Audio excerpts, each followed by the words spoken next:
न करें। प्रभु यीशु मसीह, हम धन्यवाद देते हैं इस समय के लिए।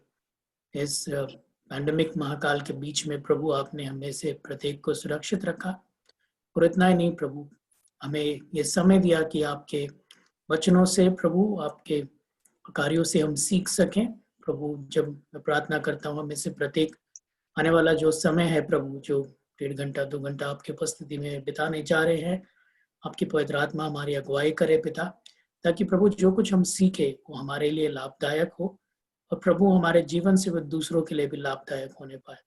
प्रभु, हमारे हृदय के ऊपर, हमारे दिमाग के ऊपर, सबके ऊपर प्रभु आपका नियंत्रण हो। आज जो शामिल नहीं हो पा रहे हैं उनके लिए भी प्रार्थना करते हैं कि आने वाले दिनों में प्रभु वो भी समय निकाल सकें प्रभु, ताकि तेरे वचनों में बढ़ सके। इस बहुमूल्य अवसर के लिए हम एक बार फिर आपको धन्यवाद देते हुए इस विनती को प्रभु यीशु के नाम से मांगते हैं, आमीन। हाँ, तो एक और class pastoral and care counselling का हम लोग शुरू करने जा रहे हैं।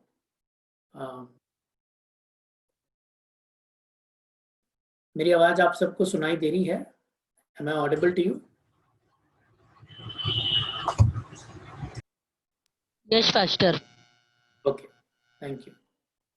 So हम लोग जो हमने क्लास लास्ट टाइम हमने पास्टरल केयर एंड काउंसलिंग में जो क्लास पढ़ा था वहाँ से हम लोग शुरू करेंगे। उसके बाद आज हम काउंसलिंग सेशन में हम लोग जाएंगे। एक बार अगर मेरा स्क्रीन आपको विजिबल हो जाए तो आप मुझे बता सकते हैं कि हाँ, कि आपको स्क्रीन दिख रहा है। क्या आपको स्क्रीन दिख रहा है? Yes, Pastor. Okay, thank you महिमा।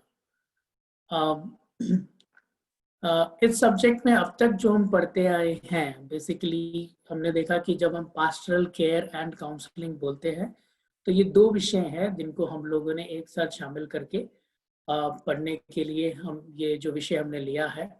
और दूसरी बात जो हमने उसमें ये देखी है कि अभी तक जो हमने पढ़ा है वो पास्टरल केयर के बारे में हमने विशेष करके पढ़ा है कि पास्टरल केयर क्या होता है, पास्टोरल शब्द कहाँ से आया है, पास्टर की सेवकाई जो है वो केवल चर्च में प्रचार करना, वर्शिप लीड करना और कल हाउस विजिट करना इतना ही नहीं है। इन सब बारे में हम लोगों ने संक्षिप्त में हमने इनके बारे में पढ़ा था। जैसे कि हमने पिछले क्लास में पढ़ा था कि एक मिनट,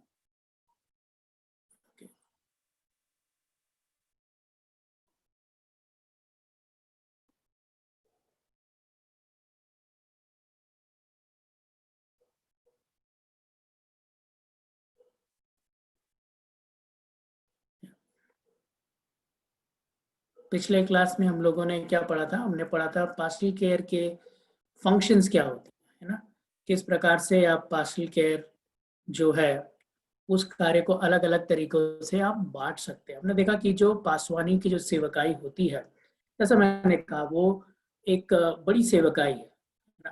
पहले अगर आप पासवानी की सेवकाई कर रहे हैं या एक पास्टर के रूप में अगुवाई कर रहे हैं या एक लीडर के रूप में आत्मिक अगुवाई कर रहे हैं, तो आपके अंदर ये हमेशा याद रहना चाहिए कि आपको एक बुलाहट है ना।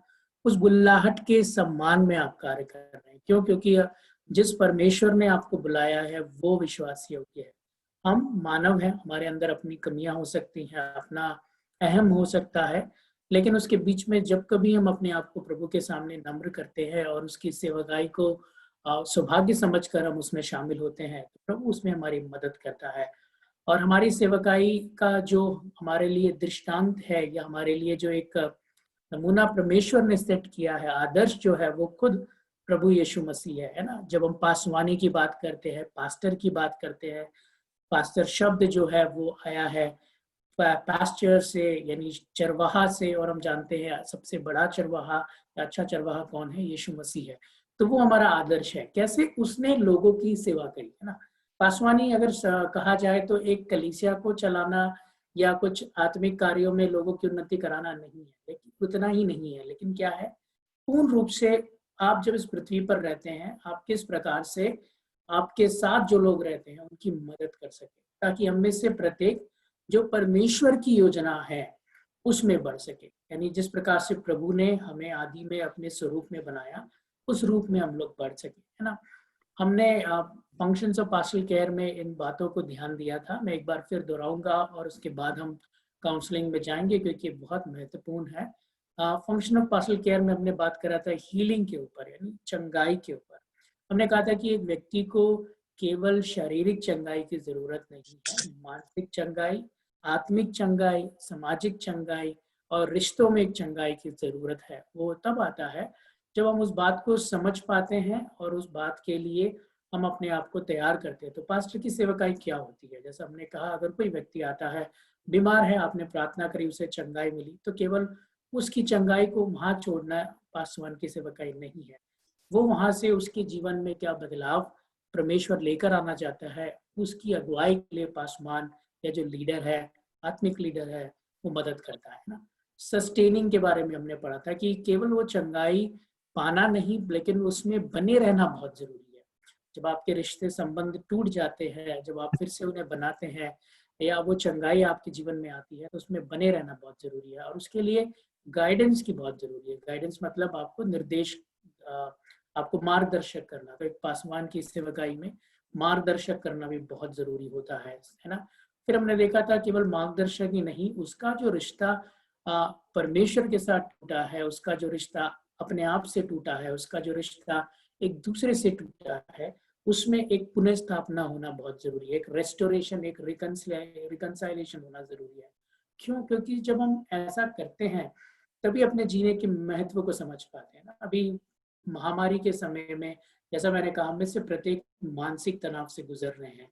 मानसिक तनाव क्यों है? क्योंकि हमें नहीं पता आगे क्या होगा, कब वैक्सीन आएगा, कब हम लोग घर से बाहर निकल पाएंगे। अभी जो घर से बाहर निकलते उन्हें डर है कि कहीं मुझे कोविड ना हो जाए, है ना।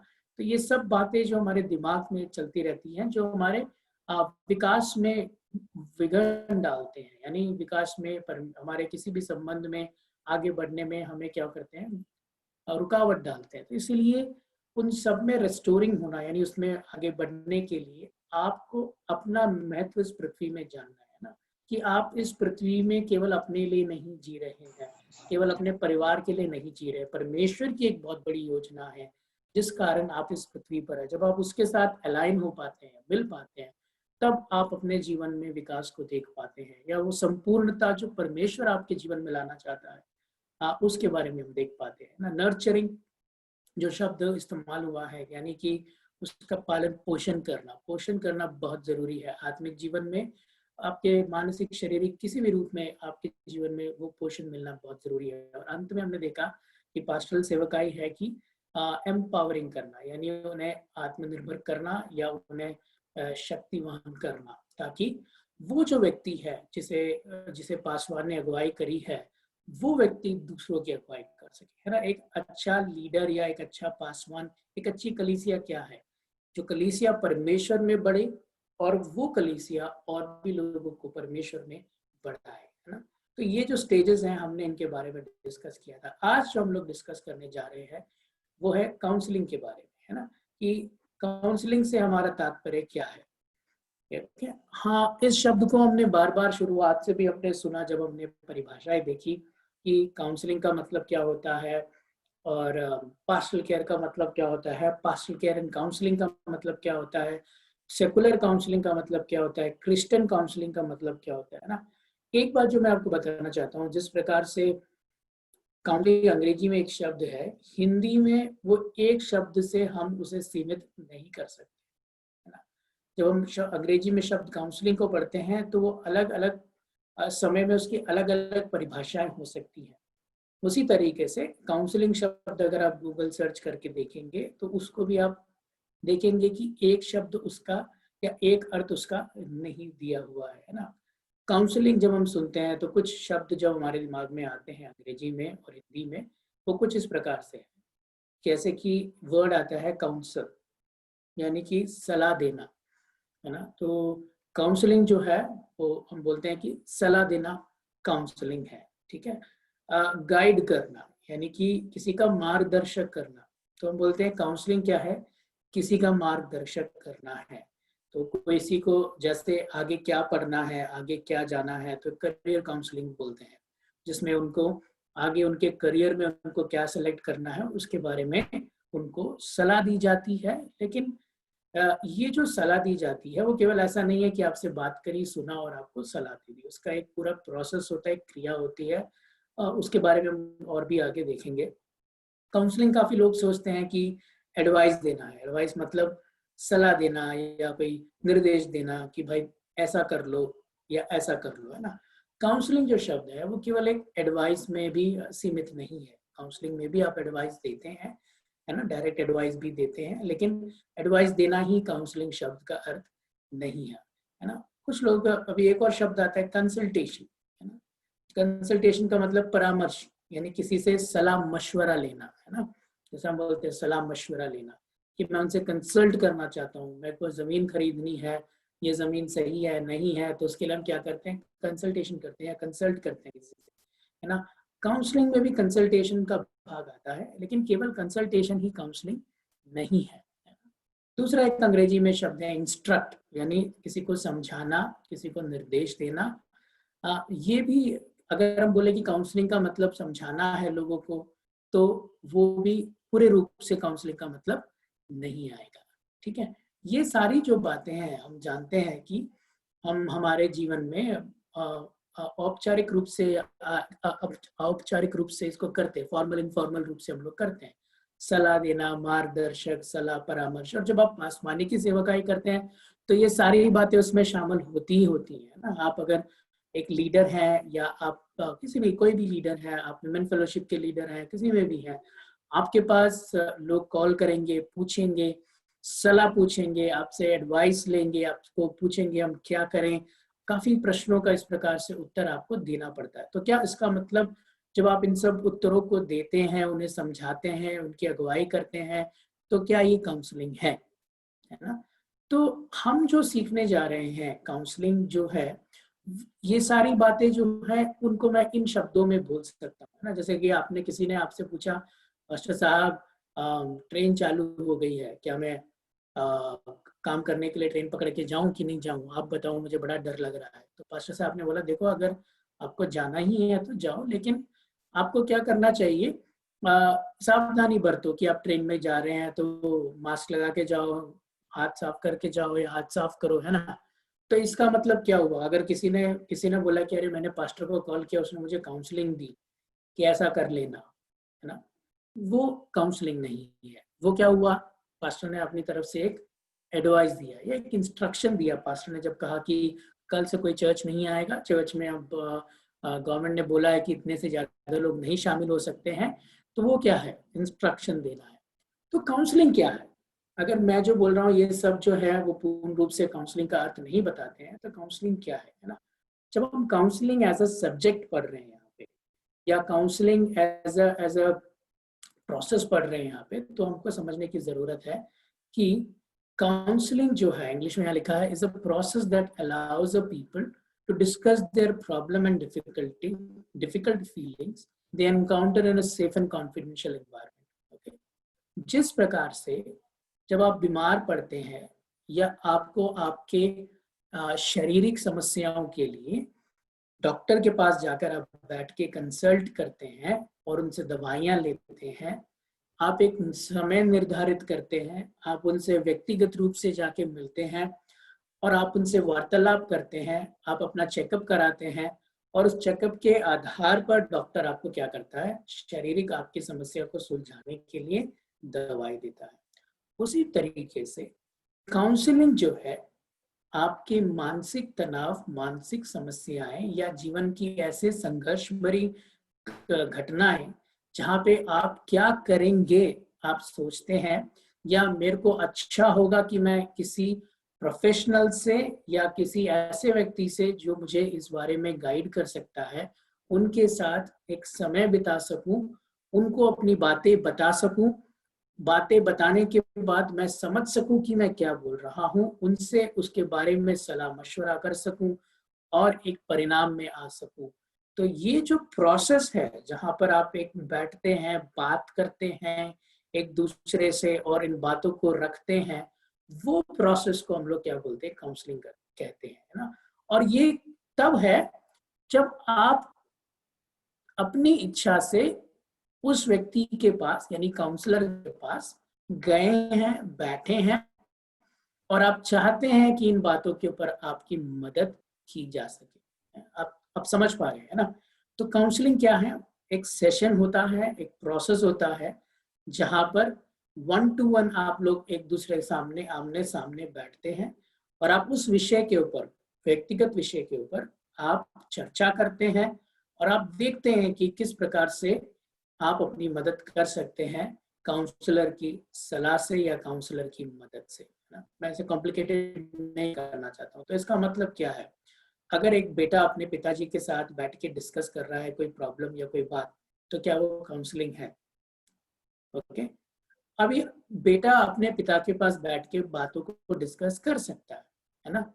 लेकिन अगर पिता जो है उस प्रोसेस को एक काउंसलर के नाते हैंडल नहीं कर रहे हैं, तो वो काउंसलिंग नहीं है। दूसरे शब्दों में कहूँ, अगर आप बीमार हैं तो आप अपने बड़े भाई से भी जाके पूछ सकते हैं कि भाई मुझे क्या चाहिए। वो कहता भाई तू पैरासीटामोल ले ले। उसका मतलब क्या हुआ कि जो उसका भाई है वो डॉक्टर है और डॉक्टर की सलाह के अनुसार उसने दिया है? नहीं। क्यों? क्योंकि भाई प्रोफेशनल डॉक्टर नहीं है, एक पहली बात। और भाई ने पूरी बात को सुना या समझा भी नहीं है ना? क्योंकि अगर वो दवाई खाते हैं उसके बाद कुछ नहीं होता तो आप तुरंत फिर हॉस्पिटल ही जाते हैं, है ना? तो काउंसलिंग में जिस व्यक्ति से आप बात कर रहे हैं वो ट्रेन्ड काउंसलर है या उसको काउंसलिंग करने का टेक्निक जिसे हम कहते हैं वो पता है। जब किसी से हम बात करते हैं तो उसे कैसे सही से सुन सके इस बात का प्रशिक्षण उसने लिया है और किस प्रकार से इस व्यक्ति को मदद कर सके उसका जो उसने प्रोसेस सीखा है, तब वो काउंसलर जो है किसी और की सलाह मशवरा से बेहतर आपको पाया जाता है। तो इट्स अ प्रोसेस, और ऐसा प्रोसेस है जहां पर एक सेफ इन्वायरमेंट है, यानी एक ऐसा वातावरण वहां पे क्रिएट है जहां पर आप खुलकर उस व्यक्ति से बात कर सकते हैं। Counselling is a process where a trained counsellor helps the clients to help themself, है ना? इस बात के ऊपर गौर कीजिएगा। यहाँ इंग्लिश में ऐसा लिखा है कि काउंसलिंग ऐसी क्रिया है जहां पर प्रशिक्षण पाया हुआ काउंसलर जो व्यक्ति है उसकी मदद करता है ताकि वो व्यक्ति अपनी मदद खुद कर सके। हाँ, इसका मतलब क्या है? जो काउंसलर है उसका काम ये नहीं होता कि जो भी समस्या लेकर उसके सामने व्यक्ति आए वो उसका सबका समाधान कर दे। नहीं, काउंसलर का मतलब या काउंसलर का काम क्या होता है? उस व्यक्ति को बताए कि उन समस्याओं में वो कहाँ है, उन समस्याओं में निकलने का कितना सक्षम या कितनी कितनी अच्छी तरीके से वो तैयार है, और वही व्यक्ति चुनाव करता है कि अब मुझे आगे क्या करना है। आप देख रहे हैं यहाँ पर एडवाइस का जो रोल है बहुत ही कम है ना? उसके बारे में हम आगे भी देखेंगे। तो अगर आपसे कोई पूछे कि काउंसलिंग क्या होता है, तो आपको बोलना है कि काउंसलिंग का मतलब एडवाइस देना, काउंसलिंग का मतलब क्या कहते हैं, सलाह देना या निर्देश देना ही नहीं है। काउंसलिंग जो है वो एक प्रोसेस है जहां पर एक क्लाइंट और काउंसलर बैठते हैं, समस्याओं को रखते हैं और मिलकर उसके ऊपर विचार विमर्श करते हैं, उस व्यक्ति को उससे बाहर आने के लिए मदद करते हैं, है ना? अलग अलग प्रकार की काउंसलिंग्स होती हैं जिसके बारे में हम आगे भी देखेंगे। लेकिन आज जो हम विशेष बात कर रहे हैं 1 to 1 काउंसलिंग जब किसी के साथ करते हैं, यानी एक व्यक्ति से जब हम काउंसलिंग सेशन में बैठते हैं, कार्य बात करते हैं, तो उन बातों में किन किन बातों को ध्यान देना है, उसमें क्या क्या शामिल होता है, काउंसलिंग में क्या क्या चीजें इंपॉर्टेंट है। देखिए मैंने पहले भी आपको बताया, जो अभी इन कोर्स को करने के बाद आप एक ट्रेन्ड काउंसलर होते हैं नहीं। क्यों? क्योंकि अगर आप काउंसलिंग पढ़ने के बाद, आपका जो कोर्स कंप्लीट होने के बाद, आप प्रैक्टिस करने के बाद और उसके बाद आपको कोई सर्टिफाइड कोर्स कोई करा रहा है, तब आप उसमें काउंसलर्स की मान्यता को प्राप्त करते हैं। लेकिन जब आप ये कोर्स कर रहे हैं पास्टल केयर एंड काउंसलिंग, तो जो काउंसलिंग की बुनियादी चीजें हैं, क्योंकि काउंसलिंग ऐसा नहीं है कि इंजीनियरिंग की तरह है या कोई है जहां पर आपको बहुत मेजरमेंट देखना पड़ेगा। नहीं, काउंसलिंग जो है बात करने का एक तरीका है। काउंसलिंग जो है बात करके लोगों की समस्याओं में से उन्हें उभारने का एक तरीका है। तो वो स्किल्स आप भी सीख सकते हैं, वो टेक्निक्स आप भी सीख सकते हैं। इसीलिए हम लोग पास्टल केयर एंड काउंसलिंग में इस विषय के ऊपर जोर दे रहे हैं। अब ये भी ध्यान देना है आपको कि जब पास्टर का जो कार्य है, यानी अगर एक अगुवे का कार्य है या लीडर का कार्य है, उनको हमेशा लोगों से वार्तालाप करना पड़ता ही है ना? जैसा हमने देखा पास्टर केवल चर्च में प्रचार नहीं करते हैं, एक एक परिवार की समस्याओं को उन्हें हैंडल करना पड़ता है। तो इसीलिए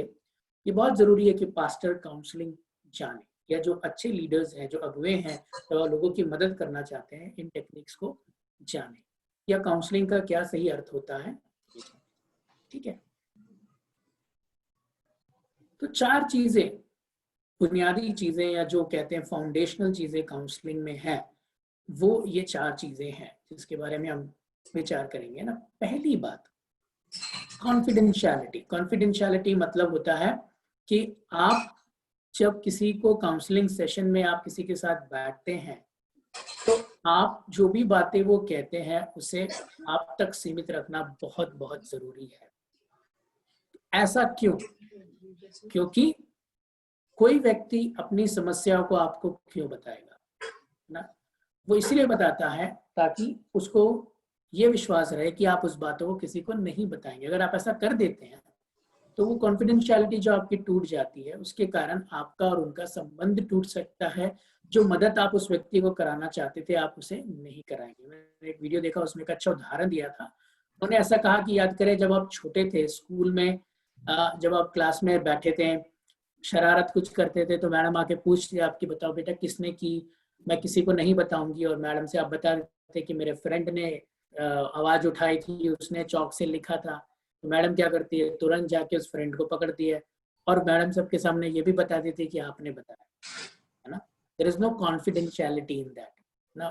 छोटी सी बात मैंने आपके सामने रखी, लेकिन कॉन्फिडेंशियलिटी एक काउंसलिंग प्रोसेस में बहुत बहुत जरूरी है। अगर आप और काउंसलर के क्लाइंट के बीच में वो कॉन्फिडेंशियलिटी नहीं है, क्योंकि जब आप बात शुरू करते हैं तभी आप उनसे बोलते हैं, जो आप मुझसे बोलने जा रहे हैं वो मुझसे सीमित रहेगा। अगर आपको ऐसी कोई बात लगती है जो आपको लगता है कि नहीं, इन बातों को मुझे बताना चाहिए, विशेष करके जब आप पासवानी करते हैं या कलीसिया में कोई एल्डर का रोल कर रहे हैं, लीडर का रोल कर रहे हैं, ऐसी काफ़ी बातें होंगी जैसे आप लगेगा कि मुझे अपने बड़े पासवान को बताना ज़रूरी है कि इस व्यक्ति ने ऐसा ऐसा मुझे बताया, या इस व्यक्ति ने। तो उसके लिए काउंसलिंग में कहा जाता है कि आपको उस व्यक्ति की सहमति लेना बहुत ज़रूरी है।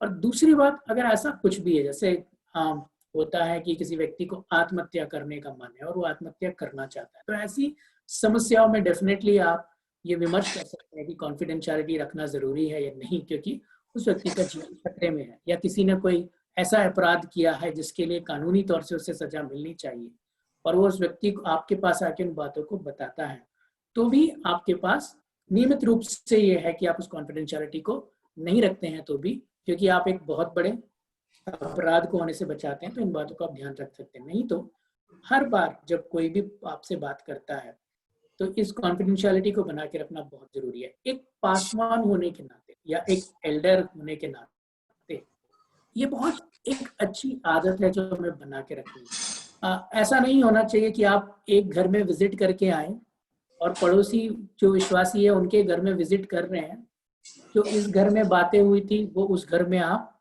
बता दें। ये बहुत बहुत जरूरी है कि आप जब पासवानी करते हैं, आप जब एक लीडरशिप का रोल करते हैं, हर एक व्यक्ति की समस्याओं को किसी के साथ शेयर करने से आपको लाभ नहीं होगा, उनको लाभ नहीं होगा, आपका जो इमेज है वो भी खराब होगा। इसलिए कॉन्फिडेंशियलिटी बहुत बहुत जरूरी है। उससे क्या होता है, जो भी क्लाइंट आपके पास आता है वो खुलकर आपसे बात कर पाता है, क्योंकि उसे पता है जो मैं इन्हें बता रहा हूँ वो कहीं और नहीं जाएगा, इन तक सीमित रहता है। ठीक है। दूसरा बहुत मुख्य कार्य है नॉन जजमेंटल। कहने का मतलब, आपको दोष की भावना के साथ उससे बात नहीं करनी है ना। क्योंकि एक पासवान होने के नाते आप केवल काउंसलर नहीं है, आप उनके पास्टर भी हैं। लेकिन आपने बोला कि आप चर्च में आओ या हम मिलते हैं, बात करते हैं, हम बैठते हैं, विचार करते हैं, लेकिन वो व्यक्ति आता है और आपको पता है कि ये व्यक्ति का चरित्र क्या है, इसने क्या किया है। एक अच्छा उदाहरण मैं दूं, एक व्यक्ति है जो शराब पीता है घर में, जिसके कारण परिवार पूरा दुखी है। इसी प्रकार से उनकी पत्नी बोलती है कि आप पासवान के पास जाओ, बात करो, उनसे बातें करो, आपको इन बातों से बाहर आना पड़ेगा। और वो व्यक्ति क्या करता है, वो आपके पास आ रहा है और आपने जब उसे देखा और बैठे उसके साथ बात करने बैठे, वो बोलता है कि मैं शराब पीता हूँ, उसमें क्या गलत है। जब वो ऐसे शुरुआत करता है तो आप तुरंत बोलते हैं क्यों गलत नहीं है, वचन कहता है गलत है। तुम गलत कर रहे हो। जब हम इस प्रकार से अपना स्वभाव उनके सामने प्रकट करते हैं तो उससे क्या होता है, उससे वो आगे जो भी बोलना चाहता है वो उन बातों को नहीं बोलेगा। क्यों? क्योंकि उसको पता है जो सामने बैठा व्यक्ति है उसके अंदर मेरे प्रति जो मैं कर रहा हूँ उसके प्रति वैसे ही ये विचारधारा है कि मैं गलत कर रहा हूँ। तो उस आधार पर फिर वो कुछ भी आपसे बोलेगा नहीं। तो आप कितनी भी बड़ी समस्या लेकर कोई व्यक्ति आता है, जब आप काउंसलिंग सेशन में बैठते हैं तो आपको नॉन जजमेंटल होना चाहिए। आपको ऐसा एक वातावरण वहां बनाकर देना है जहां पर वो अपनी बात को खुलकर रख सकते हैं। हो सकता है उसकी बात सही हो सकता है उसकी बात गलत हो, है ना। वो बाद में हम लोग देखते हैं कि इसमें कितना सही है कितना गलत है, उसकी गलती है किसकी गलती है, ये सब प्रोसेस में बाद में आता है ना। लेकिन जब वो व्यक्ति आके बैठता है आपको उनके सामने नॉन जजमेंटल एटीट्यूड रखना बहुत बहुत जरूरी है। बहुत कठिन है इस प्रकार से नॉन जजमेंटल एटीट्यूड रखना। क्यों? क्योंकि अ, व्यक्तिगत रूप से क्या होता है कि जब भी हम किसी को काउंसल करते हैं या किसी को समझाने की कोशिश करते हैं, साथ में बैठते हैं, हमारे दिमाग में पहले से ही प्लानिंग चल रही होती है कि भाई हमें इसको ये उत्तर देना। हमको पहले से उसकी पृष्ठभूमि पता है, तो हमको पता है कि इन व्यक्ति के साथ हमें ऐसा ही करना है। इसीलिए इसीलिए हम कहते हैं कि जो काउंसलर्स हैं वो प्रोफेशनल ट्रेन्ड काउंसलर्स के पास जाना सही है। क्यों? क्योंकि वो इस बात का प्रशिक्षण लेते हैं कि किस प्रकार से अपने दिमाग से हर एक ऐसी बातों को निकालकर उस व्यक्ति को ध्यान से हम लोग सुन सकें, है ना। मैं अपने विषय में बताऊंगा। एक पति पत्नी विवाह करें और उसके बाद उनमें झगड़ा हुआ, पास्टर के पास आए। पास्टर ने मुझे बोला, उस दिन मैं उनके चर्च में गया हुआ था, तो पास्टर ने बोला हमारे साथ सुमित सर हैं, ये बहुत बड़े काउंसलर हैं, ये आपसे बात करेंगे। मैं बैठा था, पास्टर बैठे थे और वो जोड़ा बैठा हुआ था सामने। तो मैं जब उनसे सवाल पूछ रहा था तो मैं काउंसलर के नाते उनसे सवाल पूछ रहा था और चाहता था कि वो खुल के बोले।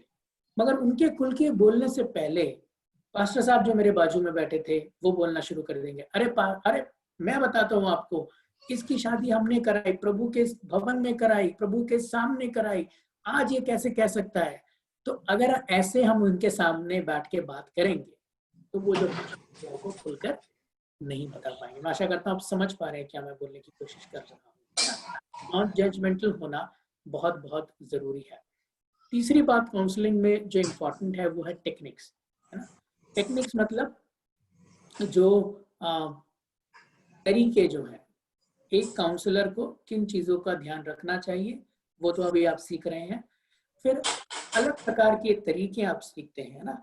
जैसे कि सुनना जो है उसको हम लोग ऐसे ही जब किसी को सुनते हैं तो हम उनकी गहराई में उनकी बातों को समझ नहीं पाते हैं। लेकिन जब आप उस टेक्निक को सीख जाते हैं कि किस प्रकार से सही प्रकार से आप सुने, और जब आप उसका प्रशिक्षण करते हैं तो जब आपको कोई व्यक्ति आकर बताता है तब आपको समझ में आता है कि अच्छा ये क्या बोलना चाह रहा है, उसके पीछे उसका फीलिंग्स क्या है, इमोशंस क्या है, किस स्तर पे वो है ना। एक्टिव लिसनिंग जिसे कहते हैं, एक टेक्निक है जो हम लोग हो सकता है हमारी क्लास में आगे हम लोग सीखे। लेकिन जब काउंसलर्स होते हैं या हम लोग जब काउंसलिंग और अगर आप आगे सीखना चाहते हैं तो आपको थोड़ा साइकोलॉजी पढ़ना बहुत जरूरी है, यानी मनोविज्ञान पढ़ना बहुत जरूरी है। क्यों? क्योंकि आप जब साइकोलॉजी पढ़ते हैं तो उसमें अलग अलग टेक्निक्स होती हैं और उसमें मनुष्य का दिमाग कैसे काम करता है, उम्र के हिसाब से मनुष्य का स्वभाव कैसे बदलता है, अगर कोई व्यक्ति लत में पड़ा हुआ है तो उसको किस प्रकार से बाहर निकालना है, वो सारी बातें हम साइकोलॉजी के अंदर हम लोग पढ़ते हैं ना। सोशल बिहेवियर के बारे में, अप्लाइड साइकोलॉजी के बारे में, उसमें ही अलग अलग विषय होते हैं, है ना। कुछ टेक्निक है जो हम में से प्रत्येक कार्य में ला सकता है जिससे हम एटलीस्ट जिस व्यक्ति को हम सुन रहे हैं उसको पता रहे कि हम उसको सुन पा रहे हैं, हम ये बात देख सकें कि इसको आगे किस चीज की मदद है या नहीं। तो वो सब हम लोग इन सेशन में सीखेंगे जो हम लोग काउंसलिंग का कर रहे हैं। लेकिन और जो आगे साइकोलॉजी पढ़ना चाहते हैं उनके लिए एक ये अलग ही स्ट्रीम है जो आप पढ़ सकते हैं और बहुत ही अच्छी स्ट्रीम है। क्योंकि जब आप साइकोलॉजी पढ़ते हैं या उन टेक्निक्स को सीखते हैं वो आपको, आपके चरित्र को, आपके अंदर के कॉन्फिडेंस को, आपको अपनी दृष्टि में आप कैसे देख सकते हैं, सेल्फ अवेयरनेस, सब में बहुत काम आता है। जिससे आप किसी से भी मिलते हैं, आप सेवकाई करते हैं तो उसमें आपकी बहुत मदद हो सकती है ना। तो वो अलग है। तो टेक्निक्स जो है काउंसलिंग में इस्तेमाल किए जाते हैं, है ना। और वो टेक्निक जो है वो हम लोग एक एक क्लाइंट के हिसाब से, उनकी समस्या के हिसाब से अलग अलग थेरापीज, अलग अलग टेक्निक्स का इस्तेमाल करते हैं। लेकिन इसलिए कभी कभी आपको लगता है कि अरे मैं उस व्यक्ति के पास, काउंसलर के पास गया, उन्होंने सुना, मुझे काफी अच्छा लगा, है ना, सुना काफी अच्छा लगा, लेकिन उस सुनने में काउंसलर ने टेक्निक इस्तेमाल किया जो कि एक आम व्यक्ति को इस बारे में इतना ज्ञात नहीं, लेकिन उसका सुनना उसको प्रभावशाली लगा, है ना। थर्ड थिंग, जो चौथी बात है, प्रोफेशनल, है ना। आप जब काउंसलिंग सेशंस करते हैं, ये बहुत जरूरी है, ठीक है ना।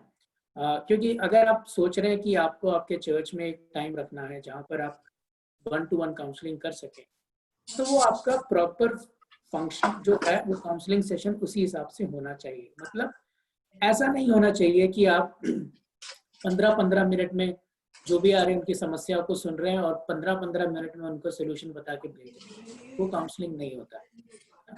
काउंसलिंग जो होता है वो 45 मिनट्स या 30 मिनट्स का एक सेशन होता है जहां पर आप बैठते हैं, उनके साथ बात करते हैं, और आप इस जल्दी में नहीं रहते कि मुझे उन्हें क्या सुझाव देना है और जल्दी से प्रार्थना करके उन्हें उठा के भेज देना है, नहीं। काउंसलिंग जो है प्रोसेस रहता है। अगर आप किसी व्यक्ति को कहते हैं कि देखो मैं आपके साथ काउंसलिंग सेशंस में बैठने को तैयार हूँ, लेकिन आपको टाइम देना पड़ेगा, पहली बात जो आपको उनको बोलनी है। दूसरा, ये नहीं सोचना कि आप काउंसलिंग सेशन में आओगे मैं सारे आपके समस्याओं को सुधार दूंगा। हम बैठेंगे, हम सुनेंगे, हम विचार विमर्श करेंगे, हम देखेंगे कि हम कैसे एक दूसरे की मदद कर सकते हैं या आपकी मदद में कैसे कर सकता हूँ, है ना। काउंसलिंग जो है उसी प्रकार से प्रोफेशनल डीलिंग आपको करनी है जैसे एक डॉक्टर करता है या एक टीचर क्लास में करती है ना। टीचर माँ की तरह काम नहीं करती, है ना, टीचर टीचर की तरह काम करती है ना। हम पास्टर क्या करते हैं या हम जो लीडर्स में हम लोग क्या करते हैं, हम ज्यादातर सब कुछ मिश्रित कर देते हैं जब अपनी सेवकाई करते हैं। उससे क्या होता है, हम काफी बार समस्याओं की जो लोगों की है उसको सही से समझा नहीं सकते। तो फॉर एग्जांपल, अगर आप बहुत जल्दी में हैं, आप इतने बिजी हैं कि आप टाइम नहीं दे सकते हैं, तो आप मत दीजिए टाइम। क्यों? क्योंकि अगर आप जबरदस्ती किसी के साथ सेशन में बैठेंगे तो क्या होगा, उस व्यक्ति को पहले तो आप सही से सुनेंगे नहीं क्योंकि आपके दिमाग में बहुत कुछ चल रहा है, और दूसरा जो है वो व्यक्ति की समस्याओं को जब उसको कोई मदद नहीं मिलेगी आपकी तरफ से, वो भी असंतुष्ट हो जाएगा। तो अच्छा क्या है, इसलिए काफी चर्चेज में क्या है, पासवान जो है पासवानी का काम करते हैं, और उन्होंने काउंसलर्स भी नियुक्त कर रखे हैं अपने चर्च में जो काउंसलिंग, स्पेसिफिकली काउंसलिंग सेशंस लेते हैं। पासवानी उनके ऊपर ओवरसीयर करता है ना। तो ये याद रखना, जब हम काउंसलिंग की बात कर रहे हैं तो उसमें प्रोफेशनल होना भी बहुत बहुत जरूरी है। बेचारा है, उसका क्या होगा, इस प्रकार से भी हम लोग जब सोचते हैं तो हमें ध्यान देना है कि हम क्या उसकी मदद कर पा रहे हैं या नहीं कर पा रहे हैं, ठीक है। तो 4 चीजें जो बहुत इंपॉर्टेंट है काउंसलिंग में, कॉन्फिडेंशियलिटी जो मैंने बताया आपको, उन लोगों के बीच में जो भी बातें बताई गई हैं वो आपके तक सीमित रहना बहुत जरूरी है। नॉन जजमेंटल, आपको उनके प्रति वाद विवाद या दोषी ठहराकर उनसे बात नहीं करनी है। टेक्निक्स, यानी किस प्रकार से आप अलग अलग टेक्निक का इस्तेमाल कर सकते हैं, और अनप्रोफेशनल, ठीक है। इतना जो मैंने बोला, इसमें अगर आपको कोई प्रश्न है तो अभी आप पूछ सकते हैं, नहीं तो हम लोग आगे बढ़ेंगे। I just wanted to ask, Pastor, Sure. that can counseling be also called as discipleship? Can we name it as discipleship as well? Especially for people जो लोग खास करके नए आते हैं और जो विश्वासी हैं, उनका भी विश्वास में आगे बढ़ने के लिए क्या ये discipleship हमें मदद कर सकता है? Is counseling and discipleship different, or can we link it to the same? Okay. So counseling और discipleship दोनों अलग है। Okay. डिसाइपलशिप में आप क्या करते हैं, आप उनकी पूरी अगुवाई कर रहे हैं, you are journeying with them, right, and you are training them. तो ट्रेनिंग और डिसाइपलिंग में have a resemblance, but when it comes to counselling, मैं जो यहाँ समझाने की कोशिश कर रहा हूँ, आप वर्ड काउंसलिंग पे, काउंसिल पे ना जाए। वो यहाँ पे काउंसलिंग क्या है, जैसे कि अचानक से मेरी नौकरी चली गई, ठीक है, और मुझे समझ में नहीं आ रहा मुझे क्या करना है। सो मेरे पास एक सिचुएशन है, मेरे पास एक प्रॉब्लम है, स्पेसिफिक प्रॉब्लम है। वो स्पेसिफिक प्रॉब्लम में मुझे काउंसलर के पास बैठना या पासवान के पास जाना, उस स्पेसिफिक प्रॉब्लम के लिए मुझे मदद चाहिए। तो आप वो सेशन बैठते हैं, उस स्पेसिफिक प्रॉब्लम को आप डील करते हैं और आप उनकी मदद करने की कोशिश करते हैं। So counselling is when you have a problem or you have a crisis situation with somebody. Discipling is almost similar to pastoral care which we spoke about, जहाँ पे पूरे functions है, healing से लेके empowering तक आप लेके जाते हैं। Discipling में भी आप वही काम करते हैं, आप उनको डिसाइपल बनाते हैं प्रभु यीशु मसीह का और वहां से उन्हें एम्पावर करते हैं कि वो आगे जाके चेले बनाए, ना। सो पास्टरल केयर जो है you can cover it under discipling. When it comes to counseling is one of the methods under pastoral care, है ना। जैसे discipling है वैसे ही counseling भी एक तरीका है जहाँ पर आप पर्टिकुलर प्रॉब्लम्स में लोगों की मदद कैसे कर सकते हैं, और उसके लिए आप एक टाइम ड्यूरेशन रखते हैं। उन टाइम ड्यूरेशन में आप उनकी काउंसलिंग करते हैं। अगर आप उनके साथ हर दिन काउंसलिंग कर रहे हैं ना, तो वो काउंसलिंग नहीं है, there is a time duration for it, है ना। ये बात आपने बहुत अच्छा पूछा, क्योंकि काफी बार हमारे पासवानी में हम इसी बात से हम लोग सोचते हैं कि हमें हमेशा लोगों की मदद करनी है, लेकिन जब आप लोगों की मदद करते हैं तो आप याद रखिए उनकी मल्टीपल प्रॉब्लम्स है, बहुत सारी समस्या। आपको क्या देखना है कि आप उनमें से एक एक समस्या में उन्हें कैसे आप बाहर निकाल सकते हैं और उन्हें स्वयं निर्भर कर सकते हैं, जहां पर फिर उस बात के लिए आप उनको वो समस्या में आपकी मदद की जरूरत ना पड़े। हो सकता है कल और कोई समस्या है, then you are available for it, है ना।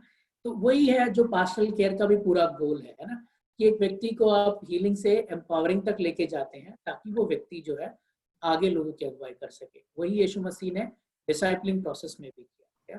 Thanks for asking.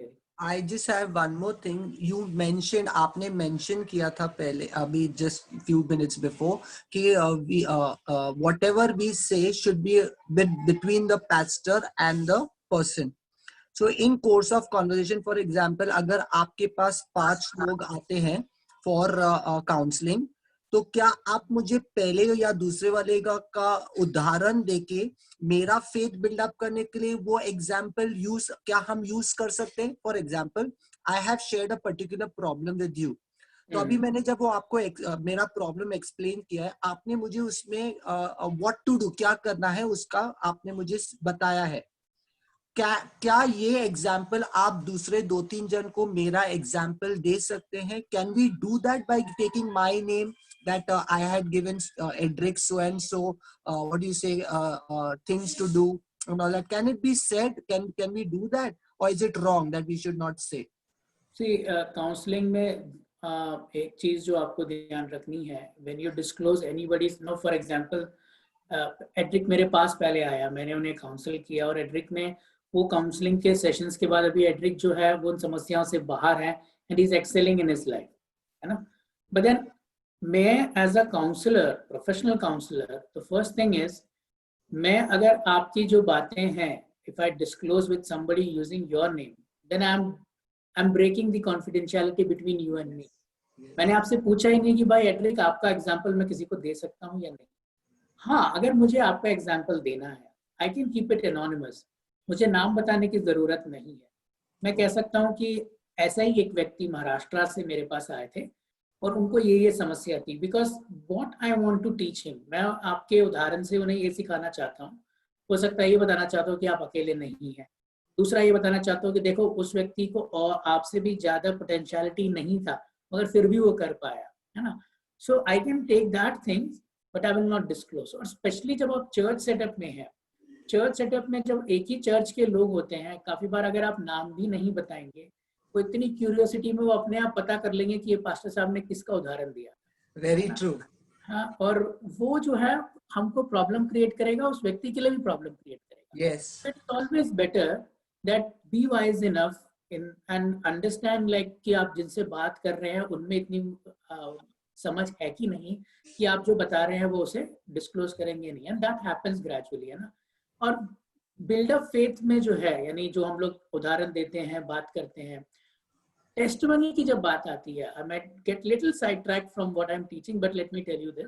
जब हम टेस्टिमनी की बात करते हैं और हम कहते हैं कि हमारी जो टेस्टिमनी है, हिंदी में क्या बोलते हैं, गवाही, गवाही जो है, वो मैं चाहता हूँ कि दूसरे को बिल्डअप करें, है ना, उसकी गवाही, मैं इनकी गवाही उन्हें बताता हूँ।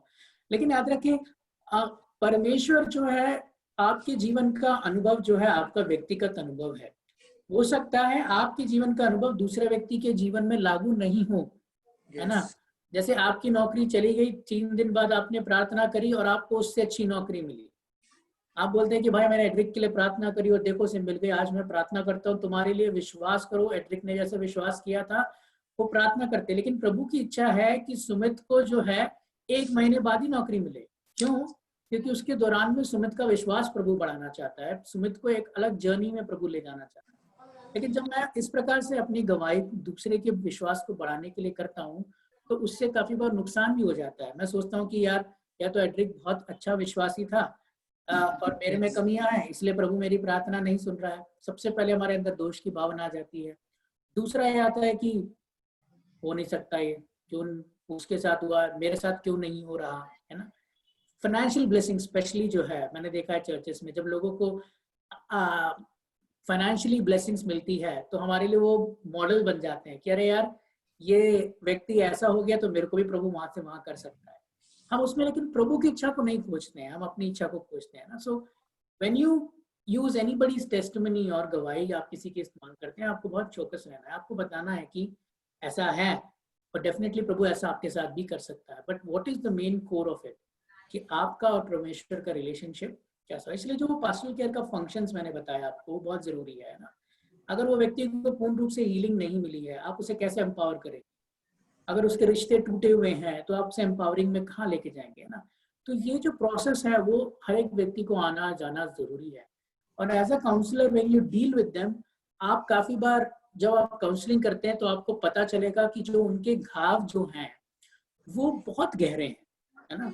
तो जो घाव मेरे जीवन में पाए हैं, जो मेरी आदतें बचपन से चली आ रही है, कैसे 2 मिनट में बदल जाएगी, है ना। परमेश्वर डेफिनेटली चमत्कार करता है, प्रभु लोगों को बदलता है। लेकिन अगर आप बाइबल भी पढ़ेंगे, आप देखेंगे चेले यीशु मसीह के साथ थे, लेकिन उनका जो चरित्र निर्माण था उसमें काफी समय लगा, है ना।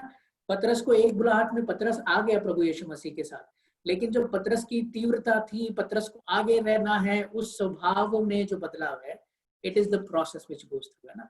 और वही बाइबल हमें सिखाते हैं कि प्रभु ने हमें से प्रत्येक को चुन लिया, बुला लिया, लेकिन हमारे अंदर का जो स्वभाव है, जो स्वरूप परमेश्वर बनाना चाहता है, it takes time. So that you have to realise when you deal with people as well. जब हम लोगों से इन विषयों के बारे में बात करते हैं या उनको समझने की कोशिश करते हैं, तो ये बात हमें जानना जरूरी है। ठीक है, thank you pastor, thank you. Anyone else has any question? किसी और को कोई प्रश्न है तो पूछ सकते हैं। मेरे को ये हमारी क्लासेस एक्चुअली 1-to-1 सामने बैठ के होने चाहिए थी, लेकिन महामारी के कारण ऐसा हो रहा है। नहीं तो हम लोग सेशंस बाय सेशन वहां बैठ के इस बारे में डिस्कस करते हैं। I feel very comfortable in that, so feel free to speak. आप बात कर सकते हैं, अगर आपको कोई भी प्रश्न पूछना है आप जरूर पूछ सकते हैं। ठीक है, okay. So we will move little forward, हम थोड़ा आगे जाएंगे और देखेंगे और क्या हम काउंसलिंग में सीख सकते हैं। तो अभी तक हमने ये देखा कि काउंसलिंग जो है केवल ये शब्द नहीं है, एक प्रोसेस होता है जहाँ पर एक व्यक्ति से दूसरा व्यक्ति बात करता है। एक व्यक्ति जो काउंसलर है, जो ट्रेंड है या जिसने टेक्निक सीखी है काउंसलिंग करने की, दूसरा व्यक्ति जिसके पास समस्या है और उस विशेष समस्या में आप उनकी मदद करना चाहते हैं, उनको उन बातों से बाहर निकालना चाहते हैं। काउंसलिंग में जो चीज़ें बहुत ज़रूरी है, confidentiality, non judgemental attitude, techniques और प्रोफेशनल, है ना। ये मैंने कुछ चीज़ें लिखी हैं, और भी चीज़ें हैं, लेकिन इन चीज़ों को आपको याद रखना ज़रूरी है। Now the process of counselling, जब मैंने बोला कि ये एक क्रिया है, एक स्टेज है, एक प्रोसेस है, तो इसमें क्या क्या शामिल होता है ना। जब हम किसी व्यक्ति के साथ काउंसलिंग सेशन करते हैं तो उनमें क्या क्या शामिल होता है ना, या उन काउंसलिंग सेशंस के दौरान जो हमारे सेशन चलता है प्रोसेस में क्या क्या होता है ना। मैं बहुत संक्षिप्त रूप में ये साथ के साथ जो प्रोसेस है आपको बता रहा हूँ, लेकिन मैं चाहूंगा कि आप अपने आप से इसके बारे में और गहराई से पढ़ें, क्योंकि हर एक प्रोसेस जो है वो अपने में ही एक क्लास है। लेकिन हमारे पास समय कमी होने के कारण मैं आपको संक्षिप्त में ये सारे प्रोसेस जो है समझाने की कोशिश करूंगा। ठीक है, तो जब भी हम काउंसलिंग करते हैं, सबसे पहला है अटेंडिंग अ क्लाइंट। आप किस प्रकार से उस व्यक्ति से मिलते हैं, है ना, या उस व्यक्ति से आप किस प्रकार से मुलाकात करते हैं। कहने का मतलब, जैसे कि अगर कोई व्यक्ति बोलता है पास्टर साहब या लीडर जो भी हैं आप, मैं आपसे अपनी कुछ समस्याएं बताना चाहता हूँ और आपसे मैं कुछ मदद चाहता हूँ, तो आप उन्हें किस प्रकार से प्रत्युत्तर देते हैं और किस प्रकार से उनसे आप बात करते हैं, है ना। सबसे पहली बात काउंसलिंग में जो इम्पोर्टेंट है कि जो व्यक्ति मदद चाहता है उसके अंदर एक विलिंगनेस होनी चाहिए कि हाँ मुझे जरूरत है काउंसलिंग। पहले जैसे मैंने बताया, हाँ, हम जब भी काउंसलिंग शब्द सुनते हैं तो हम सोचते हैं जिनको मानसिक तकलीफें हैं, मानसिक बीमारियां हैं, केवल वो काउंसलर्स के पास जाते हैं। ऐसा नहीं है ना। आपके जीवन की कुछ भी समस्याएं जो है, जहाँ पे आपको लगता है कि आपको मदद की जरूरत है, वहां पर आप काउंसलर को अप्रोच कर सकते हैं, है ना। वो भले ही आपको हेल्थ इशू हो या आपका, क्योंकि अगर आपका हेल्थ इशू है तो काउंसलर आपको गाइड करेगा कि आपको हेल्थ इशू में कहाँ जाना है, या आत्मिक रूप से है तो वो भी काउंसलर आपको गाइड करेगा कि आपको पासवान के पास जाना है। या तो हर प्रकार से आप काउंसलर्स को अप्रोच कर सकते हैं। जरूरी नहीं है कि केवल मानसिक बीमारियां जिन्हें है वो काउंसलर्स के पास जाते हैं, वो लोग साइकेट्रिस्ट के पास भी जाते हैं। ठीक है। पहला अटेंडिंग है ना, अगर कोई, तो पहली बात क्या है, जो भी व्यक्ति काउंसलिंग चाहता है उसके अंदर एक इच्छा होनी चाहिए कि मुझे चाह नहीं है। उसका दूसरा उदाहरण मैं दूंगा, जैसे पत्नी बहुत परेशान है पति से, पति दारू पीता है, गुटखा खाता है, और पत्नी कह रही है पास्टर साहब एक बार उसे आप काउंसलिंग में बिठा लो, एक बार। उस व्यक्ति को उसके लिए कोई इच्छा नहीं है, तो आप उसके सामने बैठ के बात भी करेंगे तो भी उसका असर नहीं पड़ेगा। सो इट्स रिलेशनल है ना, जहाँ पर एक व्यक्ति को मदद चाहिए और एक व्यक्ति उसकी मदद करने को तैयार है, और दोनों उस तैयारी में जब आते हैं तब आपका काउंसलिंग प्रोसेस जो है इजी हो जाता है, और आप अच्छी तरह से उस व्यक्ति को उस काउंसलिंग प्रोसेस के द्वारा मदद कर सकते हैं ना। दूसरा जो है, जैसे ये मैंने बताया आपको कि क्लाइंट का क्या एटीट्यूड होना चाहिए, काउंसलर का क्या एटीट्यूड होना चाहिए, बहुत जरूरी है। कोई भी व्यक्ति अगर आपसे कोई भी समस्या शेयर करने के लिए आता है और काउंसलिंग के टाइम आपके साथ बिताना चाहता है, तो आपका एटीट्यूड में एक चाहत होनी चाहिए कि आप उसकी मदद करने को तत्पर हैं, है ना। सेवकाई में जब हम रहते हैं हम लोग काफ़ी बातों में शामिल रहते हैं, और उससे क्या होता है कि हम उनकी मदद करने को तत्पर होते हैं, लेकिन हमारे पास समय नहीं होता तो हम लोग उनको नकार देते हैं, और उससे काफ़ी प्रभाव पड़ता है। अभी कोविड के टाइम पर ज़्यादातर पास्टर लोग मोबाइल फोन में हर दिन रात कलीसिया के लोगों की समस्याओं को सुनते हैं, देन गेट ओवरवेल्म्ड, है ना, वो एग्जॉस्ट हो जाते हैं।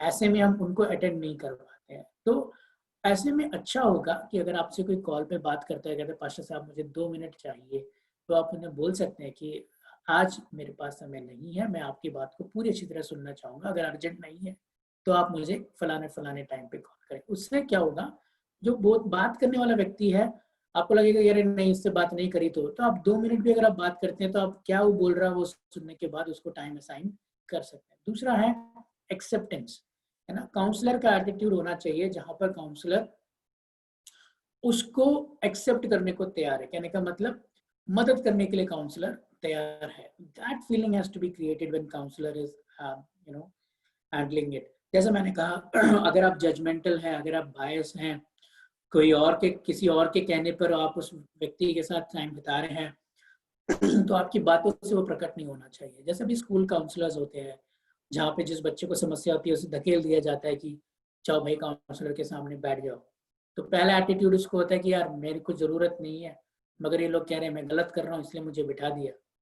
लेकिन जब वो व्यक्ति वहां बैठे तो काउंसलर के स्वभाव से और काउंसलर की बात करने से ही शुड फील एक्सेप्टेड। जहाँ दूसरे लोग उसे नकार रहे हैं उस समय काउंसलर के जो एटमॉस्फेयर ऐसा क्रिएट करना चाहिए काउंसलर को, जो that person whoever it is, है ना। क्योंकि अगर आप जजमेंटल नहीं है वहां पर, आप केवल उसे सुनने के लिए वहां बैठे हैं, will be happy to share. और विशेष करके जब बच्चों के साथ आप काउंसलिंग सेशन करते हैं हम लोग, तब हम इस बात का ध्यान रखते हैं कि उसको कंफर्टेबल फील करे। हो सकता है जिस पहले दिन वो आपसे कोई बात नहीं करेगा, लेकिन उसको अच्छा लगेगा काउंसलर के साथ 1 घंटा या 45 मिनट्स बिताना। क्यों? क्योंकि इस टाइम पे वो रिलैक्स हो सकता है, और वहां से आप बिल्डअप करते हैं जहाँ पे फिर बच्चा अपनी समस्या को बताता है। स्पेशली जब हम किसी बच्चे का शोषण होता है, यानी उसका सेक्सुअल शोषण होता है, कुछ होता है, वो खुल के तुरंत नहीं बात कर पाते हैं कोई भी व्यक्ति, उसमें समय लगता है। बट लेकिन वो जो काउंसलर का एक्सेप्टेंस वाला एटीट्यूड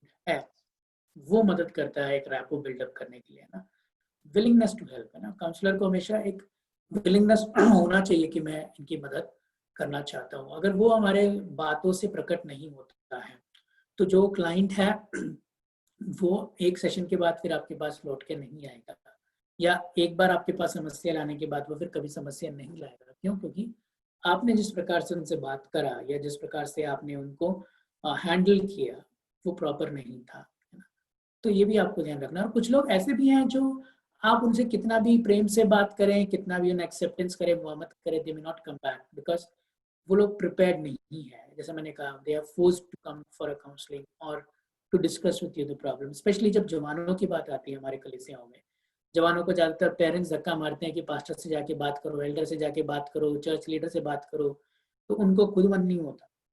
लेकिन जब वो आपके सामने बात करने आते हैं, then if you think you can change the atmosphere for him where he feel comfortable, and then gradually he will speak or she will speak।